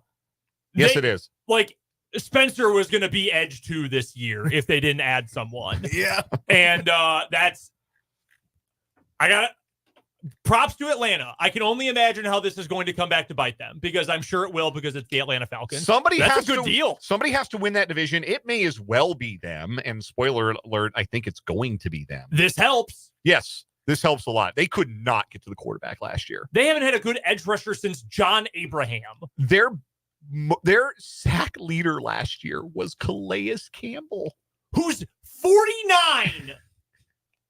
He's going to get his AARP card next year. Yeah, both of their sack leaders, because Bud Dupree had 6.5 sacks too. Both of those guys not with the team anymore. Like, their sack leaders are not on the team. It was Arnold Ebiketie and Spencer. That was the depth chart at edge. We get a nice signing bonus? Yeah. Okay, good. So that is breaking, developing yeah. NFL news. Matthew Judon to Atlanta. We're going to step aside for a break here on 580 Sports Talk. When we come back, ESPN's analytics are out regarding this coming college football season, and they're optimistic about both KU and K-State, but they're less optimistic about one of those teams than others are. And we'll tell you which one that is next here on 580 Sports Talk from the Kansas Drive to Zero studio.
546 on 580 Sports Talk. Dan, Brendan, Spencer, Trenton. Round and third heading for home on this Wednesday edition of the show. Royals already played today, a 4-1 win over Minnesota. So they gain a game on the Twins, just a game and a half out of second place in the Central Division. Texas and Boston tied at 1 in the second inning. And later tonight, Houston plays Tampa Bay. Cleveland and the Cubs are scoreless. That game is just underway. Cleveland going for a sweep of the Cubbies. The Cubs have no answer for one of the most delightful nicknames in baseball. We always struggle with good nicknames anymore. It's just dudes' initials anymore. And it's very annoying. But John Kenzie Noel for the Cleveland Guardians has been nicknamed Big Christmas, and it really works. Yeah, it is really good. I do love that. Hit the go-ahead home run last night. Big Christmas. If so Noel, you see, is his last name. What's their play-by-play guy's first name? Tom Hamilton. Or full name, yeah, Tom Hamilton. I hope, and I don't think he did, but I hope he dropped the first Noel the first time he hit a home run. That would have been tremendous. That would have been good. Boston just took a 2-1 lead on Texas, by the way. Oh. Yeah, you can do some scoreboard watching tonight if you are so inclined. And tomorrow. And tomorrow, yeah, because the Royals are off as they head to Cincinnati to take on the Reds. You guys watch a lot of Reds baseball? No. This is as a matter of habit. Yeah. If you haven't watched a lot of the Reds, this might be your first chance to see Ellie De La Cruz play. L.A. De La strikeout. L.A. De La Air leads the league in errors and strikeouts, but I'm supposed to be told he's better than Bobby Witt Jr. Nobody's Get out of my face. Who's saying this? Who is this? Yeah. Who? You have built this quite a straw man, Trenton. Nobody is saying he's better than Bobby Witt Jr. It's the same thing as the Gunnar Henderson argument. You know how many home runs Gunnar Henderson has after the All-Star break? As many as Bobby Witt Jr. hit in the series against the Minnesota Twins. Well, Actually, he just hit one like literally in the last 10 seconds. that's because he's playing the bum Nationals. Hey, don't say bum Nationals. You know what they did yesterday? They actually won. Yeah, they won like 10-3. Nobody outside of Hamilton County, Ohio thinks we're having that a mid-off Ellie here De right La now. Cruz is better than Bobby Witt Jr. But like every 8-year-old youth baseball player wants to be Ellie De La Cruz. Like those sliding mittens. Oh man, moving units. I'll tell you what. I'm glad I'm not a little league baseball coach in the greater Cincinnati area right now. Not anywhere, God. man. They all want to wear number 44 and use the oven mitts on the bases. Like you need them. If you're 8, you're not sliding head first. Everybody is using in those Little mitts. League. You're out if you slide head first. Yeah, you are. Yeah. Very funny. I remember that happening to a teammate of mine when I was 12. Like this kid hit an easy double in the gap and just did the most beautiful belly flop head first slide in the second base. Of course, they called him out. I once got picked off in a league where you could only steal on wild pitches. So how did you manage that? Not a very good secondary, apparently. I was not very good at baseball. Let's just put it that way. Ellie De La Cruz does lead baseball in strikeouts. He struck out 160 times. So, in fairness, fair and balanced in Trenton's reporting there. Anyway, Ellie De La Cruz and the Reds await the Royals 3-game series starting on Friday. We'll have a short show Friday, in fact, because of that. Wanted to get in some college football here while we had an opportunity. Bill Connolly of ESPN, friend of the program, released his full SP Plus rankings. It's a tempo and opponent adjusted measure of efficiency in college football. And essentially early in the season or before the season even begins, it's like a power ranking. It's an analytic power ranking. Georgia, Ohio State, Oregon, Alabama, Texas, the top 5 teams. That looks real familiar because that's been the AP top 5 and the USA Today Coaches Poll top 25. Kansas State is 17th in this metric, and that's right about where they've been ranked by both the writers and the coaches. They are, in fact, one spot ahead of Utah. So they're the highest ranked Big 12 team in the SP Plus rankings. K-State 17, Utah 18, Oklahoma State 20. Those are your 3 highest rated teams in the Big 12 conference. Then you have to wait a little bit. And then the next highest rated team is Arizona at number 28. And then Iowa State at number 30. You don't get to Kansas until number 33. And they're actually tied for 33rd with West Virginia. That is not, of course, the general consensus on Kansas, having been ranked in the top 25 in both the coaches poll and the AP poll. I guess it's because with the metrics you build in like past performance, right? You still have to build in some past performances. And we are still not far removed from Kansas, particularly on defense, not being up to a Big 12 standard. And that is, I think, where the skepticism analytically comes from. So when you look at that, you're a KU fan, you're thinking, oh, man, these numbers underrate us. These numbers don't get us right. I think the reason for that is some skepticism still that's baked in from previous seasons about the defense. And are they going to find the playmakers on the defense? And I think that's a reasonable thing to be skeptical about. But I tend to believe the voters more than I believe the numbers about what KU looks like coming into this season. I mean, look, realistically, the defense is ranked, what is it, 61st? 67th. 67th, and special teams 60. The weirdest thing about this whole ranking is K-State being ranked 91st in special teams. That's bizarre. Yeah, if you watched them last year, though, it's hard to argue. Right. It was the worst special teams I've ever seen wear a K-State uniform. And you're talking about the past production. And as the year goes on, that is weighted less in SP+. Right. KU might be starting an FCS transfer and a guy with 8.5 career sacks at the edge. Like, that's your difference. Yeah. If Austin Booker's back, this is, we're talking about KU in the top 25. Not to go way too off, but did you see what the commentators called Austin Booker? No. In the game, they called him a poor man's Raiders. Max Crosby? Yeah, Max Crosby. I mean, that's pretty nice. I don't see it, but that's a pretty nice comparison. Yeah. For what it's worth, Kansas does have the third best offense, according to the SP Plus numbers, in the Big 12, behind 12th ranked Oklahoma State, 13th ranked Arizona. KU is 15th in that particular metric. So, again, that squares, I think, with the general perception of KU is offense, very exciting. Defense, we got to see it. We got to see the proof in the pudding. We'll take one final break, come back with a final word on this edition of 580 Sports Talk from the Kansas Drive to Zero studio.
Time for the final word on this edition of 580 Sports Talk. Brendan Dworzinski, you've got first ups. For final word for me, first up today, is that I think we're at a point in the season where you don't have to put down what Seth Lugo has been to still say today was a great example of why you've got one ace to be the Kansas City Royals, and he wears number 55. And Lugo has been really good, and he is still, to me, a damn good number 2 in your rotation, but Reagan's is the guy. And if it's do or die and you need one guy on the mound, I want that guy. And then after that, I want Lucas Urseg.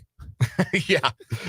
If you need one start, give me Reagans. You need one out, give me Ursag. Colin or Sag and pray for rain. It needs some workshopping. We don't have enough time. Spencer, quick final word.